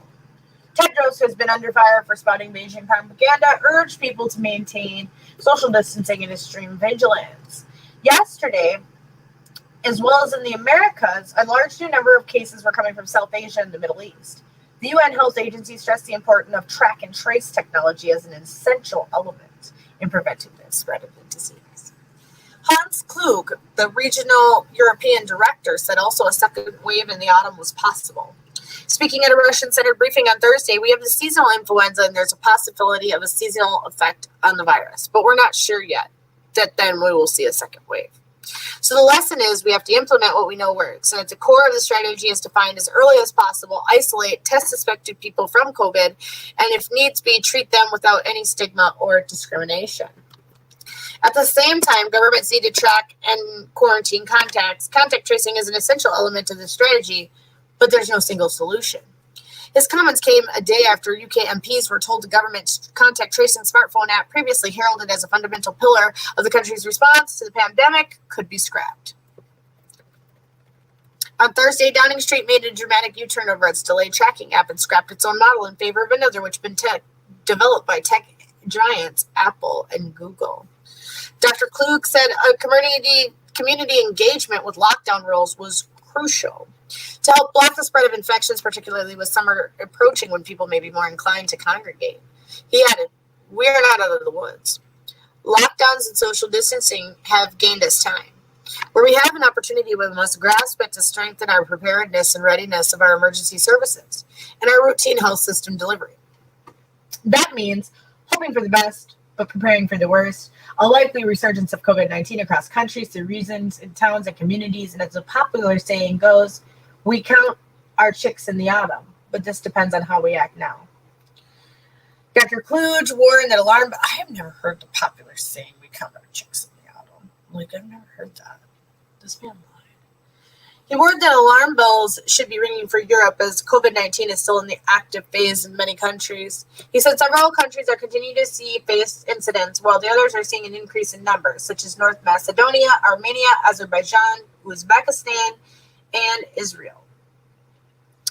In the past month, the number of European countries showing significant increases in the cumulative incidence has been more than tripled from 6 to 21 countries. COVID-19 is still in an active phase in many countries. It's crucial that we continue to recover and rebuild normal life following lockdown. But it's also really important that authorities fully invest in having an aggressive track, test, and trace surveillance system to avoid costly additional lockdowns in the weeks and months ahead should the virus rebound. A warning shot has been fired. School reopening in a few countries has resulted in local flares in the number of cases. We need to remain diligent and lift restrictions with care. I repeat, the risk remains high across all our member states. On Wednesday, Lord Bethel, from the minister responsible for the government smartphone app, told the MPs the much anticipated technology was not a priority, despite the previous claims from the Health Secretary Matt Hancock that it would be rolled out a month ago. Lord Bethel told the Science and Technology Committee that the pilot of the app on the Isle of Wight had been successful, but it showed that people prefer human contact to technological approaches. Speaking of the app, we're seeking to get something going before the winter, but it's not priority at the moment. He added that the government was not feeling at great time pressure over the app, and he did not want to poison the pool by rushing out something that isn't quite right. And I think, you want to know what that's about? That's because people have said, we're not downloading that app, and we refuse, and they want no part of it. And so therefore, I think that they realized that there was no way that you could get people to be okay with that, because then they're completely contact traced. They're tracing everybody. And now they're talking about here. in Minnesota talking about plans to have your children basically taken from you, okay? And make plans in case you get COVID. And, daycares are getting more money if they potentially take in kids, and removing requirements of them actually having to have beds for the children, and they can actually keep children in cots. Why would you need that unless you're about to take a bunch of kids? So I think people need to be vigilant and aware and awake. There are other people who are saying they have to be, as pregnant women are having to give weekly COVID tests. This is what when do we say enough is enough? When do we say, let the people who want to get tested, let the people who want to be traced, but leave everybody else alone? When do people start saying, let's cut the crap? When do we get to do that? Is that going to happen? Or are people going to systematically allow their rights to be chipped away? Because that's what I see, is rights being picked. And eventually, if you just pick at a little sore, you can make an open festering wound, right? So I think that that's something that we need to be cognizantly aware of at this point. It could just be dangerous. Yeah, they're making money off our own suffering, and we know the game. Exactly right. So it's just awful. It's just absolutely awful what we've got going on. We've got a new investigation that we're going to be going into in the next week, and it's a Canadian investigation. And I think people will be very interested about this. With all these mask rules, and AMC today, you guys, I don't know if you guys saw this, but AMC Theaters said, hey, we're going to open up theaters soon, right? And when we open up theaters, you can come in maskless to watch a movie, of which I feel like, yeah, you go to a movie, you get popcorn, you get a drink. Like, how are you going to wear a mask? Because they say you don't have to wear masks eating, and a movie is going to be a place that I sit, like, the whole movie and snack. Like, the whole movie. Like, I got candy, I got popcorn, I got some nachos, and I got a big old drink, okay? And when you eat those salty nachos and salty popcorn and, sweet, sweet candy, you need a drink. And so they said, no masks. Within like 2 to 3 hours, not even, AMC comes out. Guess who announces this on MSNBC? Scott Gottlieb's bitch ass, right? So Scott Gottlieb's bitch ass comes out and is like, I'm speaking for like health and safety and why AMC has now decided to reverse its policy on masks, making all movie watching people wear masks. This just shows you that businesses actually aren't going to have the right to choose what they want to do for their business. That guidance really isn't guidance, because they're going to basically act like you can't eat or come to the table unless you follow all these rules. And it's a violation of our rights and of our self-cognizance, of our self-freedom. If people don't want to wear a mask, if they, social distancing is one thing that you should respect anyway. People always have had a social bubble, right? And now there's just like a larger physical one. As long as you're choosing to adhere to the social distancing factor, wearing a mask and other things, I believe, should be optional for people, okay? Optional in the sense that as long as you're not sick, as long as you're not, and you wouldn't know either because you could be asymptomatic, but as long as you're trying to do your best, washing your hands, keeping things cleanly as much as you can, there shouldn't be an issue, okay? And definitely not, okay, to sit 2 to 3 hours, depending on how long the movie is, with a mask on. Do you know that people have been doing experiments with pulse oximeters, of which they're wearing these masks for maybe, 20 minutes, 30 minutes, maybe at most. And their oxygen levels are dropping down to the point of to intervention, basically, to like cut to brass tacks, to intervention, to levels of like 86% or less oxygen. I've seen one down as low as 83. And they claim that brain damage can start at 86%. And that was 20 minutes of an N95. Okay? And so I feel like if you don't have to wear these N95s, you should not. If you have to, try to limit it as much as you can, because it is literally starving your brain of oxygen. Literally starving your brain of oxygen, which is now basically making brain damaged people. So they're brain damaging everybody. It's bad enough they're injecting chemicals, we're eating chemicals through GMO. Now they're just cutting off oxygen. They're like, oh, they're not dying quick enough. Okay? So I need people to really get like together, right? Really need people to get it together, because freedom, people should have a choice. It should never be a mandate. So there are people who argue, well, we could just make it a law. No. It should never be a mandate. And you never have to enforce tyrannical laws, right? For those who are comfortable, wear the mask. If you don't want to wear a mask, don't wear a mask. You know, I brought my daughter to the plant store, and you had to wear a mask to go inside the store. And I'm not one for like severe confrontation, honestly. So I'll put on the mask for like 5 minutes and then, rip it off, right? So we're in the store and we go out to like the greenhouse area where you don't have to wear one. And they literally were like freaky about it. Like they have outdoor checkouts that you can check out in, but somehow the virus is in the store, right? So everybody can be outside going through these checkout lanes to check out their plants outside. But if you want to go inside the store for anything, you must have a mask. But everybody's got their mask on like this, right? Like this is something we've seen a lot of lately. Like, I'm going to wear a mask, but it's going to be like not a mask, right? And we've talked about this here on Clarity After Dark. If this virus is so deadly, we should be like super geared up, okay? Not, oh, you can wear a bandana. You can wear a buff. I could probably use this shirt. Like, what protection is that really? It's a mental placebo protection. It's not physical protection from viruses.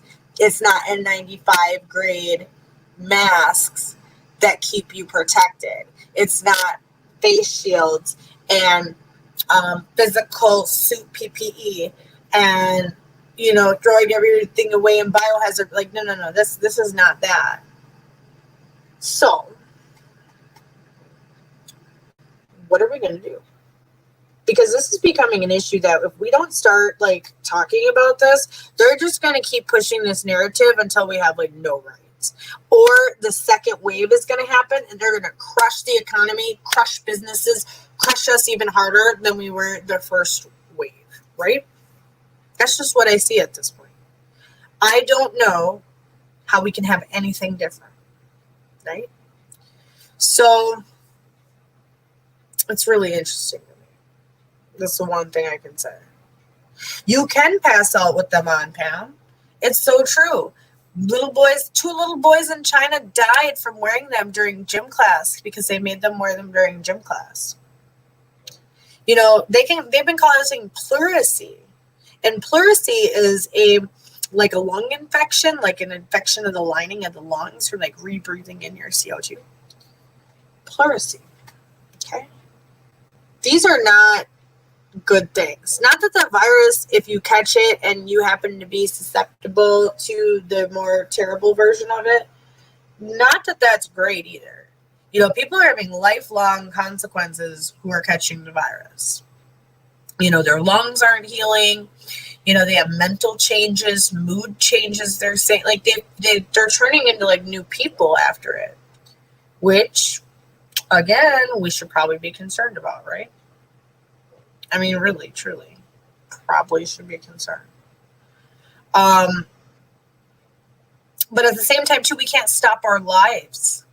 We could, but at what cost, right? We've already seen like what lockdown does to everyone and just livelihoods and how we live our lives. Yes, we are adaptable human beings, but the reliances we've given ourselves for the structure we have does not allow for this much disruption and not continuous.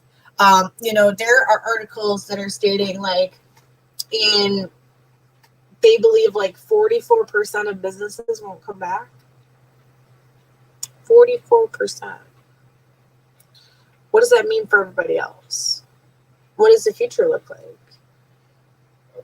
Do we ever get back, concerts and sports and these large gatherings? Do we even get those back ever? Or will they be segmented, fragmented groups to where you can never get people really, truly together in the masses? And I believe that's done by design. And I don't think they necessarily thought that people were going to march and rise up over this. But what I do think is that the government always says, never let a good crisis go to waste. So as soon as they saw it, they took advantage of what was happening. I really do believe that. Because either they're completely idiotic, which we know. But how can you truly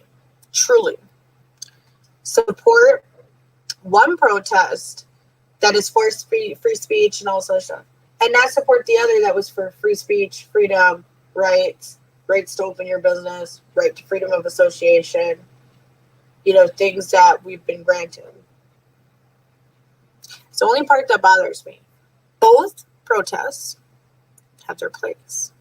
The Reopen protests, as well as the Black Lives Matter, Justice for George Floyd protests. They both have room in America because that's what freedom is about. Freedom is, no matter what your issue is, if you find people who agree with you and want to make a peaceful assembly, you can do that. No one is better or worse or more justified. No. Everybody is justified in their cause, if that's their cause. Just like people who support the spaghetti monster. That's their choice. That's their cause. Let them. We cannot be over here being the freedom police. What freedom means to someone is freedom. Okay? Not, that's not my idea of freedom, so I don't like it. We do also have to come to some level of agreement, though, because my freedom is not the same as your freedom, is the same as the next guy's freedom. But how do we find a way to coexist where we don't step on each other's freedoms? I think is what America is basically trying to do. How do you stay free in the context of free men without stepping on each other? And we're learning how to do that all over again right now. And I think we can do it if people pull their head out of their ass to see what's actually going on. Acknowledge the shit people are saying, even if you don't agree. Just acknowledge, seriously acknowledge it. Don't turn off and be like, well, that's just rhetoric. Listen, observe, analyze, then react. Okay? Because you can still have your opinion, but also find ways to come to the middle. Because I think that's too often we're just like, nope, I don't know. And I get that. But at the same time, too, we cannot step, my rights don't end where the next guy begins, right? My rights are my rights to the ends of the earth. And I think we're getting into a mentality of my rights end where the next guy's begins.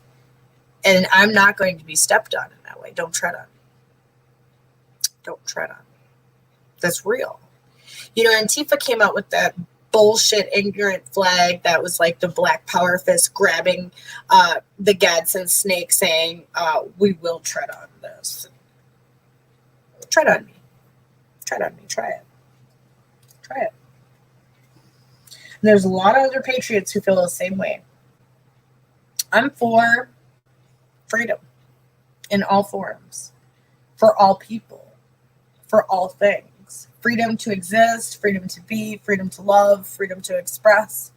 You know, I had found out recently that on the 12th of June, which is my father's birthday, that only 53 years ago, that the Interracial Marriage Act was put into law, which means that only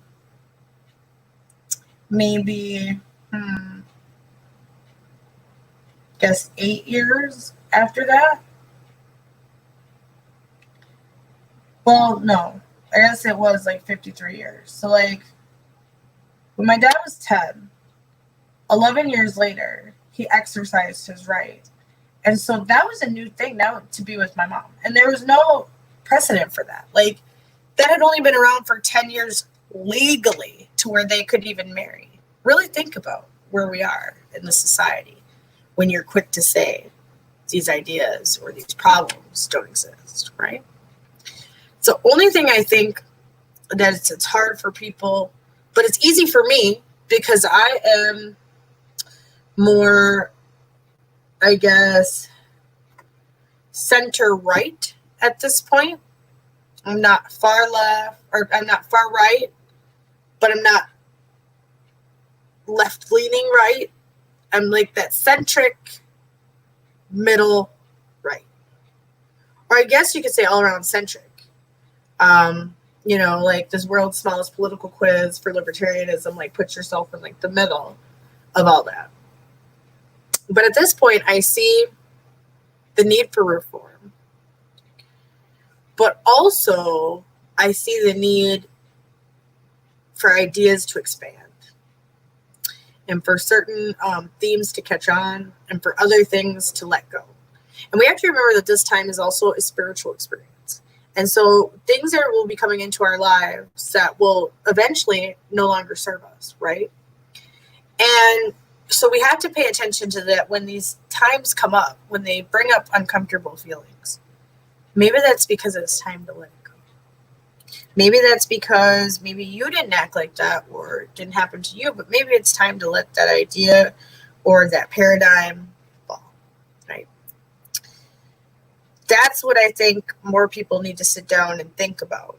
Do you want to hold on to all the old, or would you like to build something new because it's happening? So you can't really stop the newness that's occurring, right? You can't stop the momentum. But like I keep saying, if this is the new normal, how come we can't get what we want? How come we can't step to the table and say, well, I would like these things? You know, for instance, right now when all these cities are changing things about their city charters and about police and community policing, if you see something happening in your community that you don't agree with, speak up. Speak up. Don't stay silent and just be a keyboard warrior. I mean, like, legitimately call City Hall. If it's an issue with the police, call the police chief. Leave messages, tell your friends, tell your family to call. Try to push a counter. If you really feel like, no, that's going to infringe on my family or on my rights that I feel are important, speak out. Speak out. Your representative does not know your opinion on Facebook. Your representative does not know the opinion that you had with your neighbor or that you talked about with a friend. Unless you approach them personally and say, hey, I had this issue. And this is what I'm concerned about. And I would want to understand where your stance is or why you feel like this way or what made you come to this decision. Because they are not mind readers, ladies and gentlemen. And yes, they may not like your opinion and they may not like your point of view. But you reached out and they know you exist. So then they know Susie Q Public in Anywhereville, USA contacted her and said, hey, I'm Susie Q Public, and quit the shit. So I think we need to do that. If they're passing shit right now we don't want, let's ride their ass. You know, we need to stop just acting so helpless and then just act like, oh, well, they did it. Why was there no pushback? Why are we just sitting here keyboard warrior? Like, the keyboard warrior thing is getting old. What does keyboard warrior do? Nothing. Nothing. Doesn't do a damn thing. Yes, it brings people together to some degree, but where does the real change always happen? On the streets with the grassroots effort. So we got to remember that. You know, let's change this. Why can't we get what we want? That's my only thing. Why can't we get what we want? That's my only thing. I just really want to know, why can't we get what we want? We need to just stand up, try to get things for ourselves that I think are important. Try to see. I got so many messages that I missed. It's crap.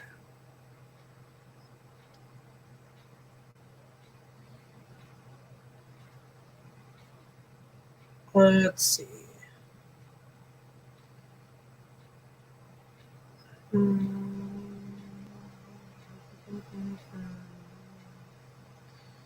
Holy crap. It's hard, you guys. You know, you're right. The Bill of Rights is a part of the Constitution, and you start messing with the rights, and this is what happens. A mess. You're right. Because see, this is exactly what the Founding Fathers said. Like, don't let people fuck with your rights. If you do, you need to form militias, and you need to find a way to take that shit back, because you're about to get taken over. Like, they tried to tell us, like, this is how you get taken over. And we allowed it. But the one thing that I think we've got to remind ourselves is that we're going through a transformation, and we got to just let things happen. They may not be comfortable. You may not survive the other side. This is why, you know, in like doomsday scenarios and others, they always say, like, you might not make it. You might not.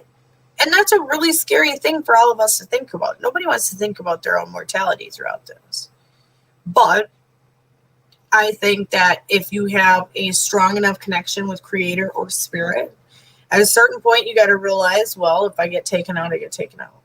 You know? And hopefully at that point, I lived a beautiful life and I did things the right way. And, you know, so be it. But then we keep living our everyday lives, right? We can't live in the fear of what if. That's like COVID right now. People living in the fear of what if. Let's worry about when than what if. What if is good to prepare, but it's better to react when than what if. What if, prepare, get yourself ready. When, act, right? So there's a difference. Exactly. No rights is no United States. And it won't matter after it's done. Yeah, it won't matter because we're not going to get it back. People keep saying, oh, after the virus is over. Will this ever be over? Or are they just, because, you know, one interesting connection is that for after 18 months, trauma is wired into the brain to change people's perceptions and perspectives about how things happen. And why do they keep saying, oh, it'll be 18 months until we can return back to normal? 18 months, because then by then people are conditioned with the new patterns. They won't even remember what it was like before. And that's what they want. They want everybody only going to the places they want them to go to and only this sanctioned activities. Like, it's really turning into like the capital of the Hunger Games. We're only the elites have entertainment and the rest of us basically kill each other off for sport. And how much longer before we start seeing the serious crop shortages and food loss? This year seems to be okay here for rain, but it's early in the season yet. But it's already, you know, we're almost done with the month of June. That's a big deal. You know, I didn't expect to, you know, look down and basically it's the end of June. You know, the last time it feels like it's still like May 28th, like during like the riots and the unrest here in Minneapolis. And I don't even want to call them riots, the unrest, because it wasn't like everybody rioting. It was a few groups and a few people, maybe like 50 or 100 real shit starters out of thousands of people. So is it fair to call it riots? Because really it overshadows what everybody else actually tried to do. Coming peaceful, coming together, holding space, which spiritually is important for communities. People wanting to protect each other, people wanting to protect their communities, protect their businesses, things we should have already been doing. This is what have we talked about here on Clarity After Dark and on the Freedom Revolution Network? Family, neighbors, connections, working together. Those have all been important. All been important themes. So I think that that's something that we also need to focus on. Who are we connecting with? How are we connecting? Are we making sure that we have people? Because honestly, if you're alone during this and it gets super bad to where it's basically just like purge on steroids and complete lawlessness, like in Atlanta the past 3 nights, what do you start doing when individuals start getting taken out? Do you cower? Do you fight back? Do you bring the fight to them? It's going to get very dangerous and complicated very quick. I think that I hope people will understand that most of humanity won't be assholes, but we all know how that goes. So we're going to have to hold on during this time and just really be aware of your surroundings, keep your circle small, but yet keep your circle flexible in case there are surprise betrayals or things. Be careful right now during the retrograde. Entering into contracts, talking about big life moves or changes. This is a time where communication lines and information could get crossed. And we don't want that. Red was talking especially about this moon energy of this moon cycle. And how the moon, the energy right now is really dark and really dangerous and really charging atmospheric, situations and really charging people's reactions right now, right? And I think that to some degree it's good. Because when were we going to have these conversations? When is a good time, right? Because we haven't done it, and it's, June 20th of 2020, so when are we going to have those conversations? Some of these conversations of which have been compounding since, slavery, or even others go 400 years since the slaves were brought out of Africa, right? So I think now is the time to have conversations. We don't need to keep putting it off. We've put it off long enough. But how do we have mindful ones that actually have impact? And I don't know how you make that happen. But I think just people being kind to one another in their own neighborhoods or when they see people at the store and not live in this angered, irritated state of mind, that's going to help. But it's hard in the age of COVID, right? Because we don't know everybody else's mental state. We don't know how everybody's feeling. We just don't. And so are people even ready for this? Have people been raising their vibration and doing the spiritual work needed to rise with us, right? Because we all know here on the Free Revolution Network that eventually you're going to have to move yourself up to then, and you're going to have to do that for ascension. And so if you don't, you're going to get left behind. And the earth is changing and expanding, and core expansion is happening, right? As well as you've got every other cosmic ray and other things that are coming in that are affecting consciousness, human resonance, which we don't quite know what that is, but we kind of believe that it's, it's pumping, the earth's true vibration, and it's calling people to make changes in their life. With that being said, if you don't adapt to the change of the earth expansions and basically the dimensions changing, you will get stuck and your physical body will not be able to recover to the next step. And so we got to be really working on our spiritual awareness, our spiritual toughness, our spiritual knowledge, our spiritual strength, because I think that's what's really what it's about. And so some of this fight that you see out there may not be for you. And so try not to get caught up in it, because it might be something that needs to play out without your input and without you affecting it for it to function and work. So let's start paying attention to those things too and not feel like every fight is your fight, because it may not be. The best place for you might be on the sidelines in this fight, and you might want to let someone else go to the front line, or you may feel that you need to go to the front line, and so you need to do that. So we have to just try to find the place that we fit in. What? Texas News Studio, I guess, earlier was reporting that the Chaz, or CHAP now, as it's known, which is the Capitol Hill Organized Protest, those punks were breaking into homes around the area and raping families, men, women, and children. Now, you know what I've heard at night? Like, during the day, I have seen pictures and videos of very positive things.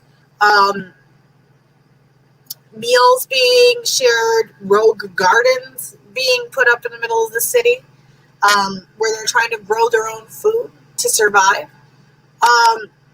Which all of that is great. Besides the fact that they just took over everybody's, land that's really the people's, the city is usually like the people's land. It's not like just like individuals and stuff. Besides that, and then at night, it's a whole different ballgame. You've got, all these different groups who come down there at night just to start shit, people to show up. I'm sure people have been driving out there because now that's the new hot spot where people were driving up here to Minneapolis to start shit. I'm sure they're driving out west to do so. But if that is happening in Washington State,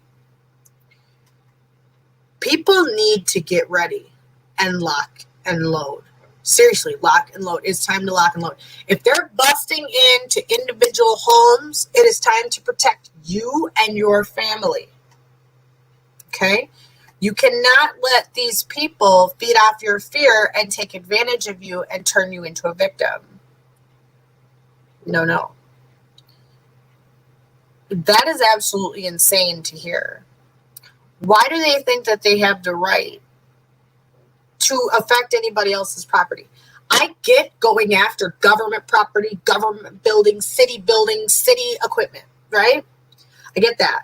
Now, if that is right, I'm not endorsing the behavior, but let's just think about it. If you have a grievance with the government and the way government is doing things, shouldn't you bring the fight there, right?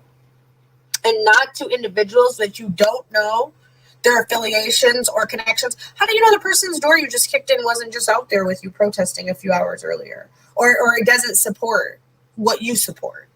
And you're just kicking in their door to start shit because, it seems like a good idea. There's no cops around and I can get away with whatever the hell I want to. And that's a lot of the problem right now is people have a license for lawlessness and they know it. And there's no one to stop them. And so citizens have to be the one to stop these people, to keep them the fuck out of your neighborhoods. You need to actually activate a neighborhood watch to keep aware of these assholes coming to your neighborhood. You don't want this. And you want to let these little punks know when you come to my door, you don't want none of this. Please go find somebody else as a soft target because I am not the one. That alone will help deter behavior. But think about how scared people probably are up there. Just thinking, is it going to be them next? Honestly, that's terrifying. And Washington does have some militia groups. I'm sure they have 3%ers. I'm sure that they have Boogaloo Boys. I'm sure they've got somebody. Just good old Patriot boys. But where are they? Now, some of them I've seen in the Chaz or Chop protecting businesses and rolling around and trying to keep people, you know, and they are armed. But that's the only way we can do is self-police. That's a damn shame. But it also teaches us responsibility because that's also freedom, okay? We should have the freedom to police ourselves. And the one thing that, unless we're just not being told, we have not been hearing about a lot of skirmishes between civilians as far as this goes for like community policing or somebody being shot or, you know, real arts. Like we haven't really been hearing about, you know, these armed men who are going around trying to protect things, shooting or really hurting anybody. So I think that's good too, because I think really the people who are out there, who are supposed to be out there, are out there protecting things without bringing it and escalating it to the next level, who really just believe, hey, we need to quit the shit out here. We need to stop, and we need to make sure that we're paying attention, right? And we need to make sure that we're, you know, helping our fellow citizens instead of hurting the potential cause, right? So I think that that has been one blessing, that at least we haven't had a bunch of trigger happy boogaloos out there, you know, who have been like, oh, let's just shoot everything that moves to start shit, you know. So at least we haven't had that. Most people have had, you know, common sense, who are just like, no, you're not going to start shit. You can protest all the fuck you want, but the moment you start coming on my property or up my stairs or trying to kick in my door, that's it.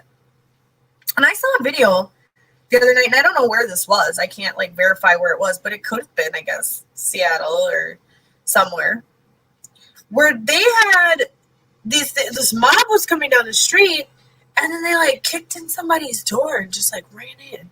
And it was like 40, 50 people all at once. And dude was like recording from his window. And one dude, like in a mask, came up to him and he was like, no, you are not coming here. No. And the guy just ran away. So it's like they're basically feeding off of fear. So if you don't have fear and you know, confront these people, 9 times out of 10, these probably aren't like the real seasoned like serial killers and all this other stuff. So they're going to bitch out 9 times out of 10. So you just got to keep that pressure on them. You know, there was once a time when I was like 11 weeks pregnant in downtown Minneapolis on Halloween, right? And I was there, and I had just went to a club. And at this club, you know, we had just got done dancing. All that good fun stuff was there at the front. We were leaving the club. We shut it down. And I'm leaving the club, and we walk to our vehicle. And as we walk to our vehicle, we get inside the vehicle, and I'm like, something ain't right. I just got this weird vibe. And I get this vibe a lot, you know, being in Minneapolis, because you got to watch your back out there. You know, it's not necessarily a friendly place for people. And so I just get this like weird, sick feeling. And I'm there with Mr. Tire. And we are starting to try to pull out of our parking space and then pull so that we're in this parking ramp. You go up, you know, to exit, and then you start kind of curving around to find your exit lane to then, you know, go down the spiral and all that. And so we're about to do that. And all of a sudden, like 15 dudes, all black men, just like dead presidents, come circling our car, right? And we're like creeping at this point because you know how you kind of back up slow and then you kind of just start going, and then they had surrounded the car. Well, at a certain point, I'm terrified. I'm like, oh shit, like what the fuck are we gonna do? Like, what if they got a weapon or something, you know? And I'm telling Mr. Tire, I'm like, shit, like, okay, I got this. I'm like, fuck this, I got this, fuck this. So I roll down the window because I just got this like bravery of courage, and I was like, these look like little punk bitches. So I'm gonna try to do something about this. Like, they ain't gonna punk me tonight and take my car and leave us SOL downtown pregnant with no car, and I got a baby coming. You know, like there ain't no way we losing this car. Okay. So I roll down my window and I go, hey, y'all motherfuckers better quit fucking around over here. I ain't fucking with you. I swear to God, we'll fucking run you over. Get the fuck out of the way. And I just lost it. And they looked at me and they were like, hey, yo, this bitch crazy. And I was like, rev it. And I'm telling Mr. Tire, rev it, hit one of these, just drive through them if you have to. Just if they try to start taking us out or hitting the windows or anything, just drive through them. And we started revving, and we played chicken, and we won. There was nobody in the way, but we won. They jumped out of the way and got out of the way, and they did not follow us.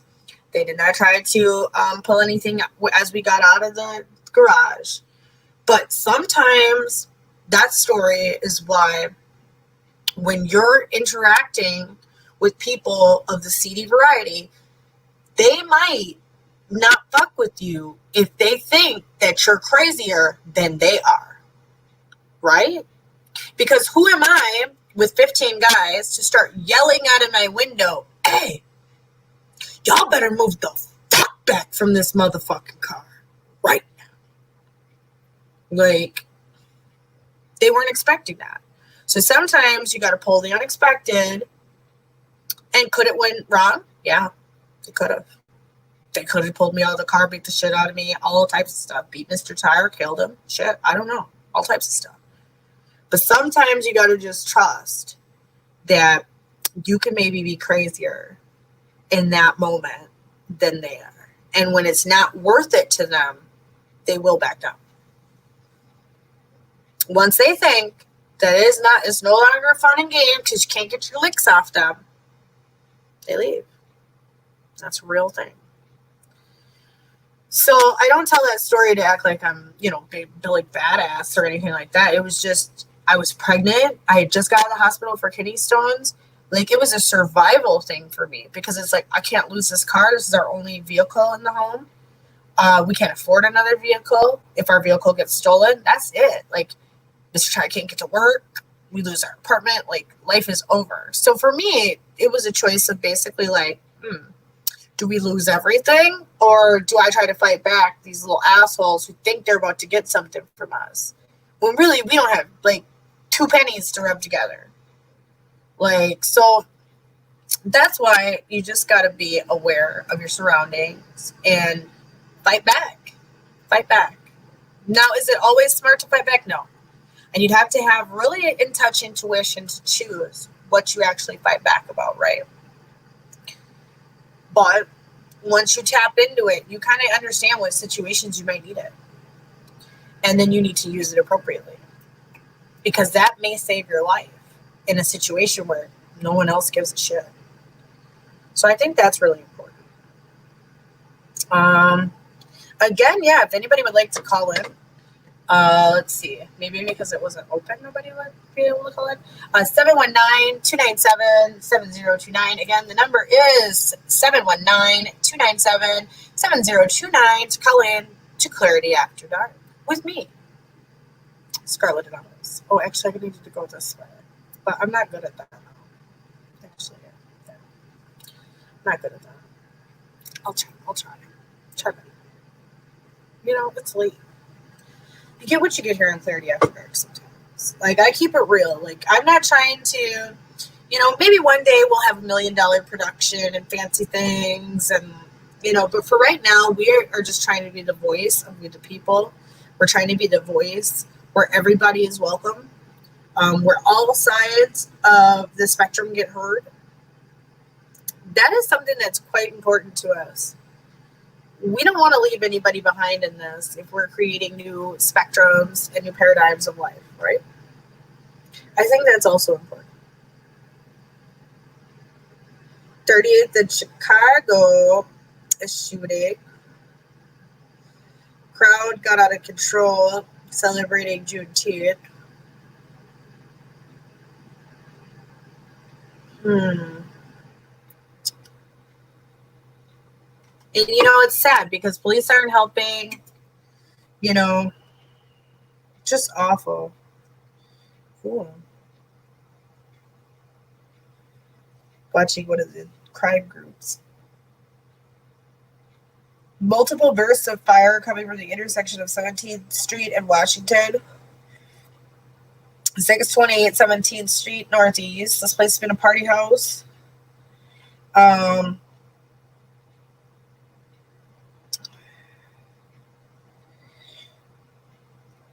Cops were too afraid to go break it up. This guy says that it wasn't kids from his neighborhood, and it's a known party house. And the cops roll by and he flags them down to let them know about this party. And they were shooting up the neighborhood because they weren't from the area. And they said, nope, we're not going to do anything. We're afraid.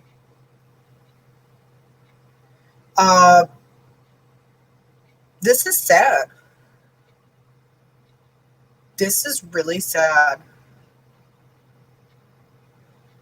What the hell? Well, that was 2 years ago.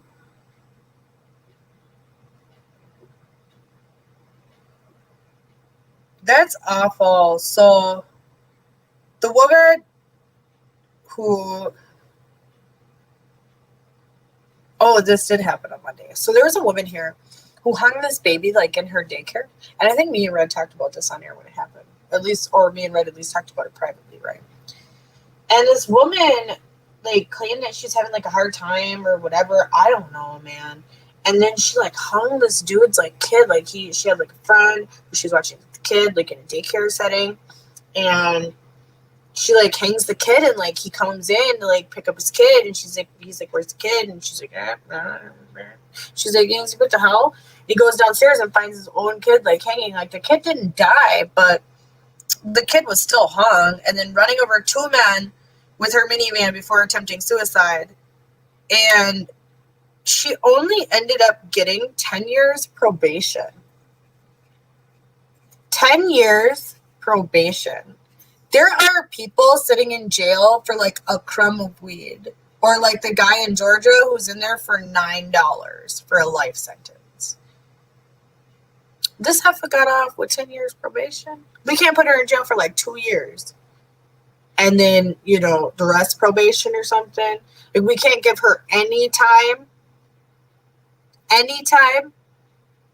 This is what's wrong with the American justice system. This is why people want to dismantle it. It's because it has huge inequities.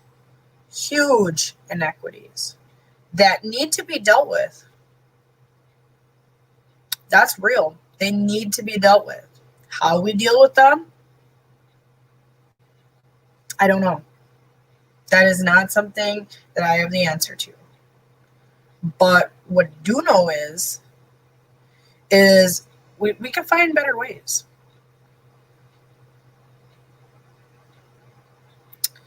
I believe we are having 70 weeks of the Antichrist. He's already here unleashing hell. 42 months time and halftime.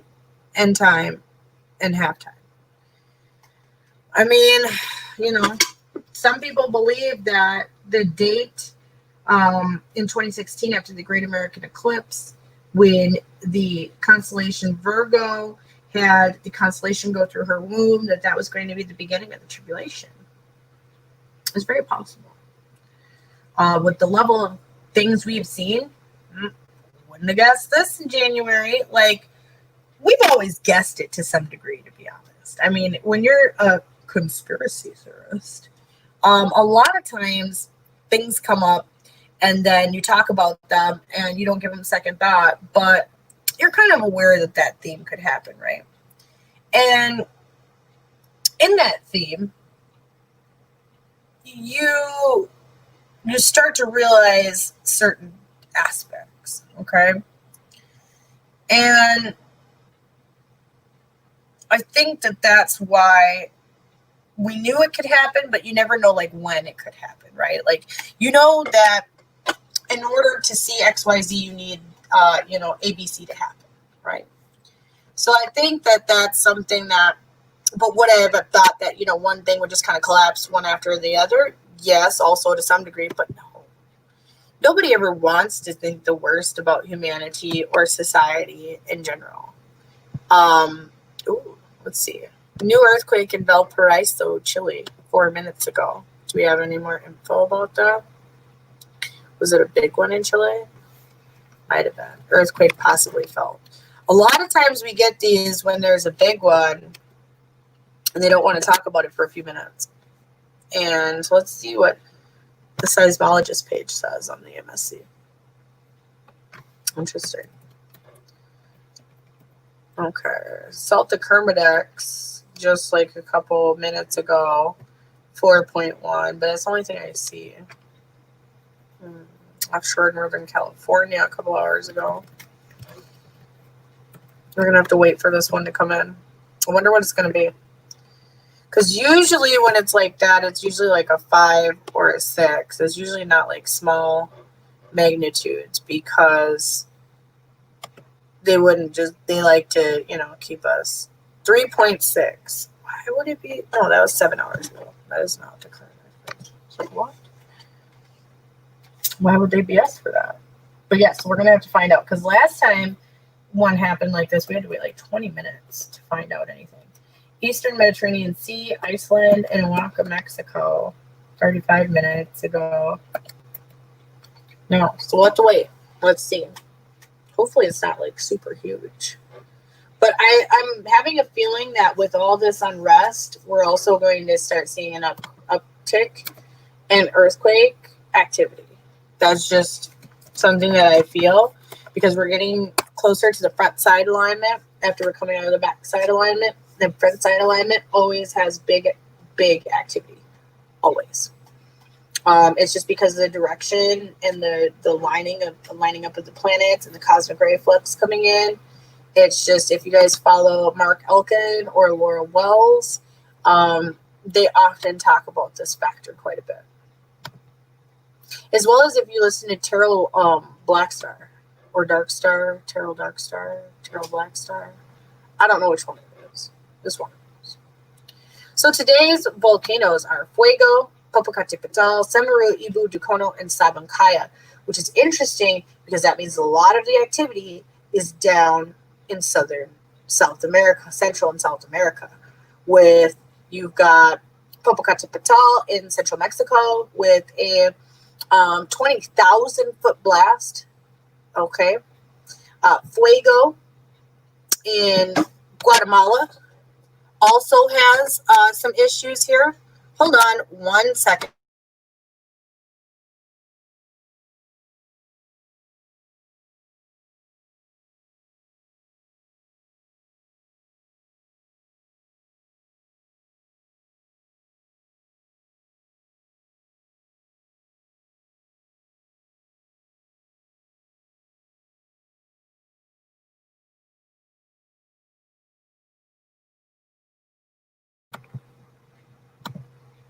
All right.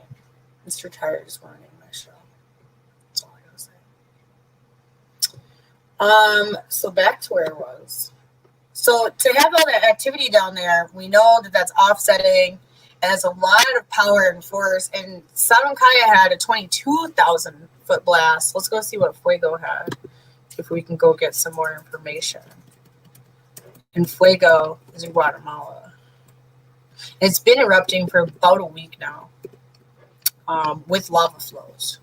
And if you go onto Volcano Discovery, you can actually see the picture of the scoria and ash plume from Fuego, which scoria is like the real light volcanic rock that shoots out during a volcanic eruption. Let's see what we got. Because they always like to hide all the information.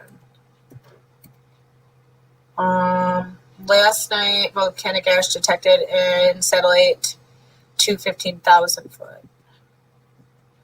Okay. So, and the last blast before that was Tuesday. But it's been about 15,000 foot blast consistently since the 13th, let's see, of June. Let's see if we can go back. There were incandescent avalanches. Let's see what else we got. And a lava flow. Ooh, this has been going on. Lava flow increase, second lava flow. So I'm going to say since about April, we've been seeing this increase in activity. And so it is quite active. And we all know what happened last time Fuego really got going and really started to make itself known. We had basically the last second modern day Pompeii in Guatemala. So this is concerning. I don't know if anybody's talking about it. Can we even get any information on the ground because we know reporters probably can't get there? Will the Guatemalan government even tell us because they let all those other people die the last time? So that's concerning. So let's see if we can go back to the MSC and see if they've updated for that recent earthquake in Chile yet, or if we still gotta wait. 10 minutes ago, still, nope, they're not giving us the deets yet. So we're gonna have to find out how strong this is, because it's interesting, because like I said, with the amount of concentration of earthquake or volcanic activity down there, it's not a surprise if we would get something larger, but then also I would be concerned to see corresponding volcanic activity might subside if it's a large enough earthquake. So it'll be interesting to see if that, because it's been kind of a consistent situation over there. And then in Indonesia, where we usually see a lot of activity in the Ring of Fire, all in Indonesia, Dukono, Semeru, Ibu, all over there in Indonesia. So that's what we've at least got for that. Dwayne is at he's at a hotel tonight with his girlfriend. So that's why Dwayne's not here tonight. He'll be back though, he said. So yeah, Pam, it is murder, what they did to all those people before. And then they didn't notify any of their families or like try to get their remains removed from these places, because you have to recognize that when Fuego actually went off, people were literally like instantly killed because the volcanic ash emissions and the volcanic ash cloud is super strong, right?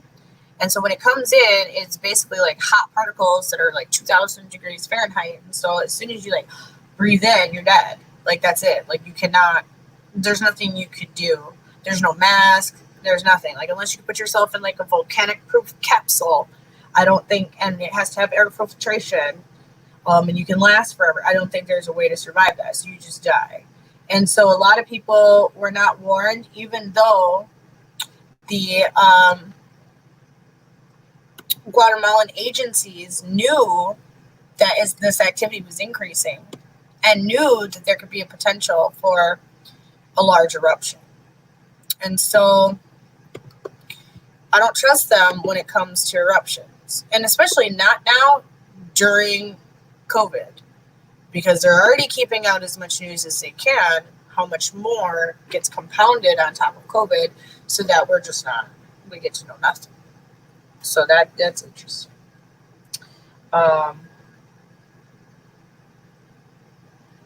It'll be something. Let's go see. We got it yet? Because they like to make you wait for it. Nope. Still not yet. They just added another one though. From Eastern Mediterranean Sea. No, I already had that one, I think. 42 minutes ago. But now they're not even showing that there was an earthquake potentially felt 10 minutes. Oh, there we go. All right. They're still trying. Will they tell us? I just want to know what it is to see how big it is. No, it's going to happen. 2.2 just happened in Nevada. Like I said, which that is also interesting and something to watch, because it is swarming in that area. And like I said, you can tell that on that mountain range there is some old lava flow. So let's see if I can find the actual coordinates for this 2.2, but I don't think I'm going to be able to because it's on a seismologist page. So I don't know if they have that all together. Oh, now it's up there. 2.2. Let's go see if it's in that same area or if it kind of moved out a little bit. I'm just going to go down to USGS and hit that. And then go to that same map and see. 65 kilometers west of Tonopah, and that's what I had said. I think it was a little less than that. 45. So it might have had a little pocket. 2.5 Puerto Rico. I don't even see that one. Oh, because it's a 2.2. Damn you. Hold on, I gotta change the um, request on what I want for magnitude. Oh, I didn't even see that yesterday. The 4.9 in Nevada. Interesting. Is that a foreshock? Is that just the event? Because up until then, it was swarming. So that's interesting. And then it's kind of trailed off a little bit. But will that continue? And Puerto Rico's swarming out a little bit. Let's go see. And then out at the Triple Junction, we got some action too. So we'll see what's coming in. I don't see anything larger than that coming in anywhere else. So for that, we might be thankful. But there is an increase in over there north of like the Kermadec. We want to keep watching that to see if that doesn't increase and then spread. Hawaii is getting a couple again, close to Volcano, which we want to watch that again because when we're getting on that front side alignment, we might see an increase in volcanic activity as well as large earthquake. So we might want to pay attention to that at this point. I really think that's going to be a contention point to watch. Let me go check Facebook comments because apparently I have to go do everything separately. So we're going to go check Facebook comments and keep everybody happy. It's rough, you guys. I gotta talk to Mel about this because this ain't gonna work. I'm sure she thinks this is a lot easier, but I can't read any comments. So I'm gonna be able to read comments. That's all. So let's see if we got anything. I'm not gonna get anything. I'm telling you. I'm not gonna tell us. So we might end up ending the show just on wait and see, I guess. Because I thought maybe, but like I said, last time they gave us 30 minutes before they even gave us what the earthquake was. So that's probably what they're going to do because it's probably potentially a lot larger and they're trying to scramble around and hide it. So, because now it's interesting because they have the ticker at the top and then it disappears. So we'll see what happens. We'll have to keep a watch out for that. So, all right. Well, I'll just take a quick look at the news headlines. And then other than that, I think we'll get out of here. Let's see what we got.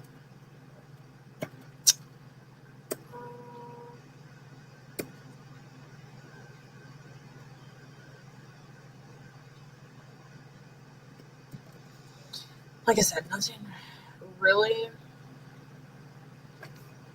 Ooh, hold on. This is interesting. I bet you this is about Galwan Valley. Yes, I knew it. China is accused of using bulldozers to redirect Himalayan River. It's the center of deadly border brawl with India. Satellite images show China constructing roads and bringing in machinery. See? Didn't I tell you guys that when I read that rebuttal from the Chinese government earlier about this Galwan Valley incident with India and China fighting? That it was China who was the one who was doing all this stuff and building all these roads and it was not India? See? China has sent bulldozers to divert the course of a river near the disputed border where Chinese and Indian soldiers fought in a deadly clash at 14,000 feet on Monday, the satellite image suggests. Ooh, and that's rough to be fighting up there. You don't got no air. The images appear to show China deploying new machinery and damming a river in the Himalayan mountainside, where tensions boiled over into the worst violence on the border since 1967. The machinery was sighted on Tuesday, having not been there a week before, and Indian media suggests that the Chinese troops involved with Monday's clash might have surged from these positions. One U.S.-based NC, and that's what I had heard. Original reports coming out of India the day that these occurred, because I was up at the same time then watching Steve Lookner's stream where North Korea had blown up that interagency building, and then literally right after that, it was reported that this skirmish had happened, and it was allowed to be talked about in the Indian media. So I turned over to Republic World, and so I was listening to their coverage, which I normally do anyway. And this is what they were saying that day, is that they were building a new road, and that's where they came, and the Indians came and confronted them, and then this big brawl occurred, but yet they had like sticks that had like nails in them and stuff, so like they knew that they were going to fight. Like there was no shots fired, but to fashion those type of weapons, you'd have to know that you were going to come into some type of conflict, right? So they say that the U.S. base experts said China appeared to be blocking the river, which crosses the line of actual control, a move that which would frustrate Indian troops who have just built a 200-foot bridge on their side. India says 20 soldiers were killed in what it claimed as a premeditated attack near the line which separates the world's two most populous countries. China blames Indian soldiers for provoking the conflict, which is thought to have left around 45 Chinese soldiers dead or injured. Ooh, that number wasn't available that night, 45. That's a big deal, because supposedly only 3... Oh, now they say India say 20 soldiers were killed and 45 Chinese, where the first night it was potentially up to 23 Indians killed. So that's interesting. So they've definitely got some different numbers going on. But U.S. Secretary of State Mike Pompeo took India's side last night, offering his deepest condolences to the people of India for the lives lost. Of course he did, because Trump and Modi have been making real friend buddy stuff lately. Like, we have to remember that last year in August, Trump created a whole rally for Modi to go to Houston, and he called it Howdy Modi, and it was a big deal, and he was like welcomed with open arms, and the Indian community was there, and there's like 50,000 people from the Indian community, and the largest Indian celebration that's ever been in the United States. And then when Trump went over to India, it was a big shindig and deal. So yeah, no, Trump and Modi are friends, and so it doesn't surprise me, because if I were them and I was like, who am I going to pick? I might pick India too. Like, that's just, to be honest, if I need somebody who has a billion people to be my friend over China, I might pick India. That's just my opinion. So they show in this Daily Mail article, they described the motorcade and that was constructing roads and damming rivers for unknown purposes. And this happened in Ladakh, and by the Galwan River, where the Galwan River separates. And the line of actual control is a little bit different than the line of control that borders Pakistan, but it's pretty much the same concept, that it's a piece of land that's disputed by the two countries, and that they want control. And India is saying that China keeps inching in on their territory, and they don't like it. And now you see what China said earlier, that they're doing the same thing to them. So they say satellite pictures taken by Earth imaging company Planet Labs show a sign of altering the landscape of the valley through widening tracks, moving earth, and making river crossings, one expert said. Looking at it in Planet, looks like China is constructing roads in the valley and possibly damming the river. Jeffrey Lewis, director of East Asia Non-Proliferation Program at California's Middlebury Institute of International Studies. There are tons of vehicles on both sides, although there be to be vastly more on the Chinese side. I count 30 to 40 Indian vehicles and well over 100 vehicles on the Chinese side. Images also show machinery along the mountains in the Galwan River. According to Hindustan Times, India has just finished building a 200-foot strategic bridge over the river, which would allow for rapid military mobilization. But rerouting the river could make the bridge pointless. We did not pause work on this bridge through the standoff and kept working despite the violent face-off in June 15th, a senior army officer was quoted as saying. Indian broadcaster NDTV says the Chinese buildup also included prefabricated huts for accommodation and a Chinese motorcade near the site of the clash. Chinese Foreign Ministry Persian spokesman Zhao Lijian said he was unaware of specifics on the ground, but claimed Indian army had crossed into Chinese territory several places in recent days. Soldiers have been facing off on the border in barren, uninhabited mountains since early May, amid claims of intrusion on either side. Tension boiled over into a deadly clash on Monday, which soldiers fought with nail-studded batons, rocks, and even their fists at 14,000 feet. It was the most serious incident since 1967 on the bitterly disputed unofficial border between the two nations. Under an old agreement between the two nuclear-armed powers, no shots are fired at the border, but there have been sporadic fisticuffs in recent years. And so they also show, like, in this map, like, where the line of control is, line of actual control, and then where the line of control is with Pakistan, because There's certain areas that are Chinese but claimed by India. I don't know. They've had big issues about who has what land up there. You know, Chinese say India's coming in on theirs. Indians say Chinese coming on theirs. I don't know what's going to happen. But like I said, we need to watch it because it's going to be quite dangerous. Indians don't play with national pride. Chinese think they're patriotic. Indians are 10 times more than that. So Beijing released 10 Indian soldiers who were seized in Monday's clash ahead of fresh... I didn't know they took hostages. They didn't say that. Fresh talks to ease tensions. India's army said there were no remaining soldiers missing in action after the troops were freed. Oh, isn't that interesting? They took them as leverage for the talks. Because, I mean, they were talking as soon as like maybe 6 to 8 hours after it occurred. India says the dispute was triggered by a row over 2 Chinese tents and observation towers allegedly built on the wrong side of the line. China had sought to erect a structure on India's side even after military officials had reached an agreement on June 6 to de-escalate. Indian Foreign Minister Subrahmanyam Jaishankar claimed on Wednesday. Indian Colonel Santosh Babu was one of those killed in the long hours brawl, which is thought to have involved up to 900 soldiers. Emotions were high in the southern city of Hyderabad, where thousands watched the colonel's funeral procession on Thursday. Now, can we say that's some badass soldiers, though? 900 dudes just fighting in the middle of the mountains at 14,000 feet. Like, that's badass shit. Like, they didn't shoot nobody. They weren't like, they know they can't, or else it causes an international incident. But, like, that's pretty badass. The clash was fanned growing anti-Chinese sentiments in India, which were already high because of the coronavirus. Indian PM Narendra Modi said on Wednesday there should be no doubt that India wants peace, but if provoked, India will provide an appropriate response. See, y'all don't want to mess with India. You just, no, that's not a good thing. They really believe in patriotism, like, you know, Americans love America, like Indians do too. Nationalist Modi was elected to a second term following a campaign focused on national security after spiraling tensions with old enemy Pakistan. Tensions with China, whose economy is 5 times bigger than India's, which spends 3 times as much on its military, has become Modi's most serious foreign policy challenge since he took power in 2014. One thing they don't want to mention, though, is 90% of the drugs that China makes, they send their raw materials to India for processing. So there are some ways that India can hold China by the balls and say, well, look, like, we're not going to do this anymore. So they can say that, but there is the larger economy, but there also is leverage that China and India have had in special relationships. There's a lot of pressure on the Indian side, and the emotions are high among the public. Defense analyst Rahul Bedi said, it remains to be seen where India will sit down at the negotiating table with China and say it will like to change these agreements to make them a little more aggressive or offensive in nature. Chinese Foreign Ministry spokesperson Zhao rejected the Indian version of the events leading up to the clash. The rights and wrong of the incidents are very clear, and the responsibility does not lie with China, he says.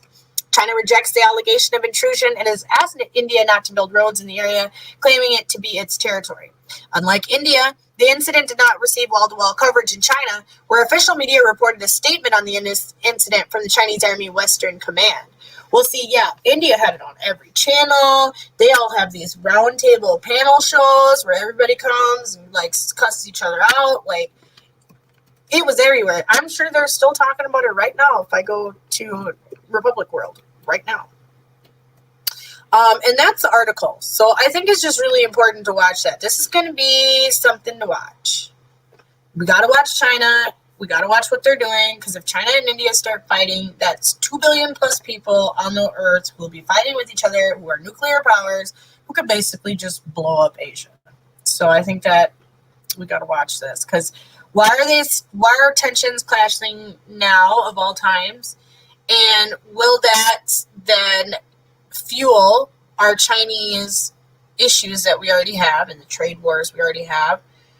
Will that just add fuel to the fire, especially because, as they said, we took India's side in this. We're like, we feel sorry for you guys, India. Even though 45 Chinese soldiers are dead, like 20 Indian soldiers are dead, and you kind of see where the loyalties lie. But like I said, we've seen that framework be built through Trump and Narendra Modi throughout the last few years to where they've become quite close allies.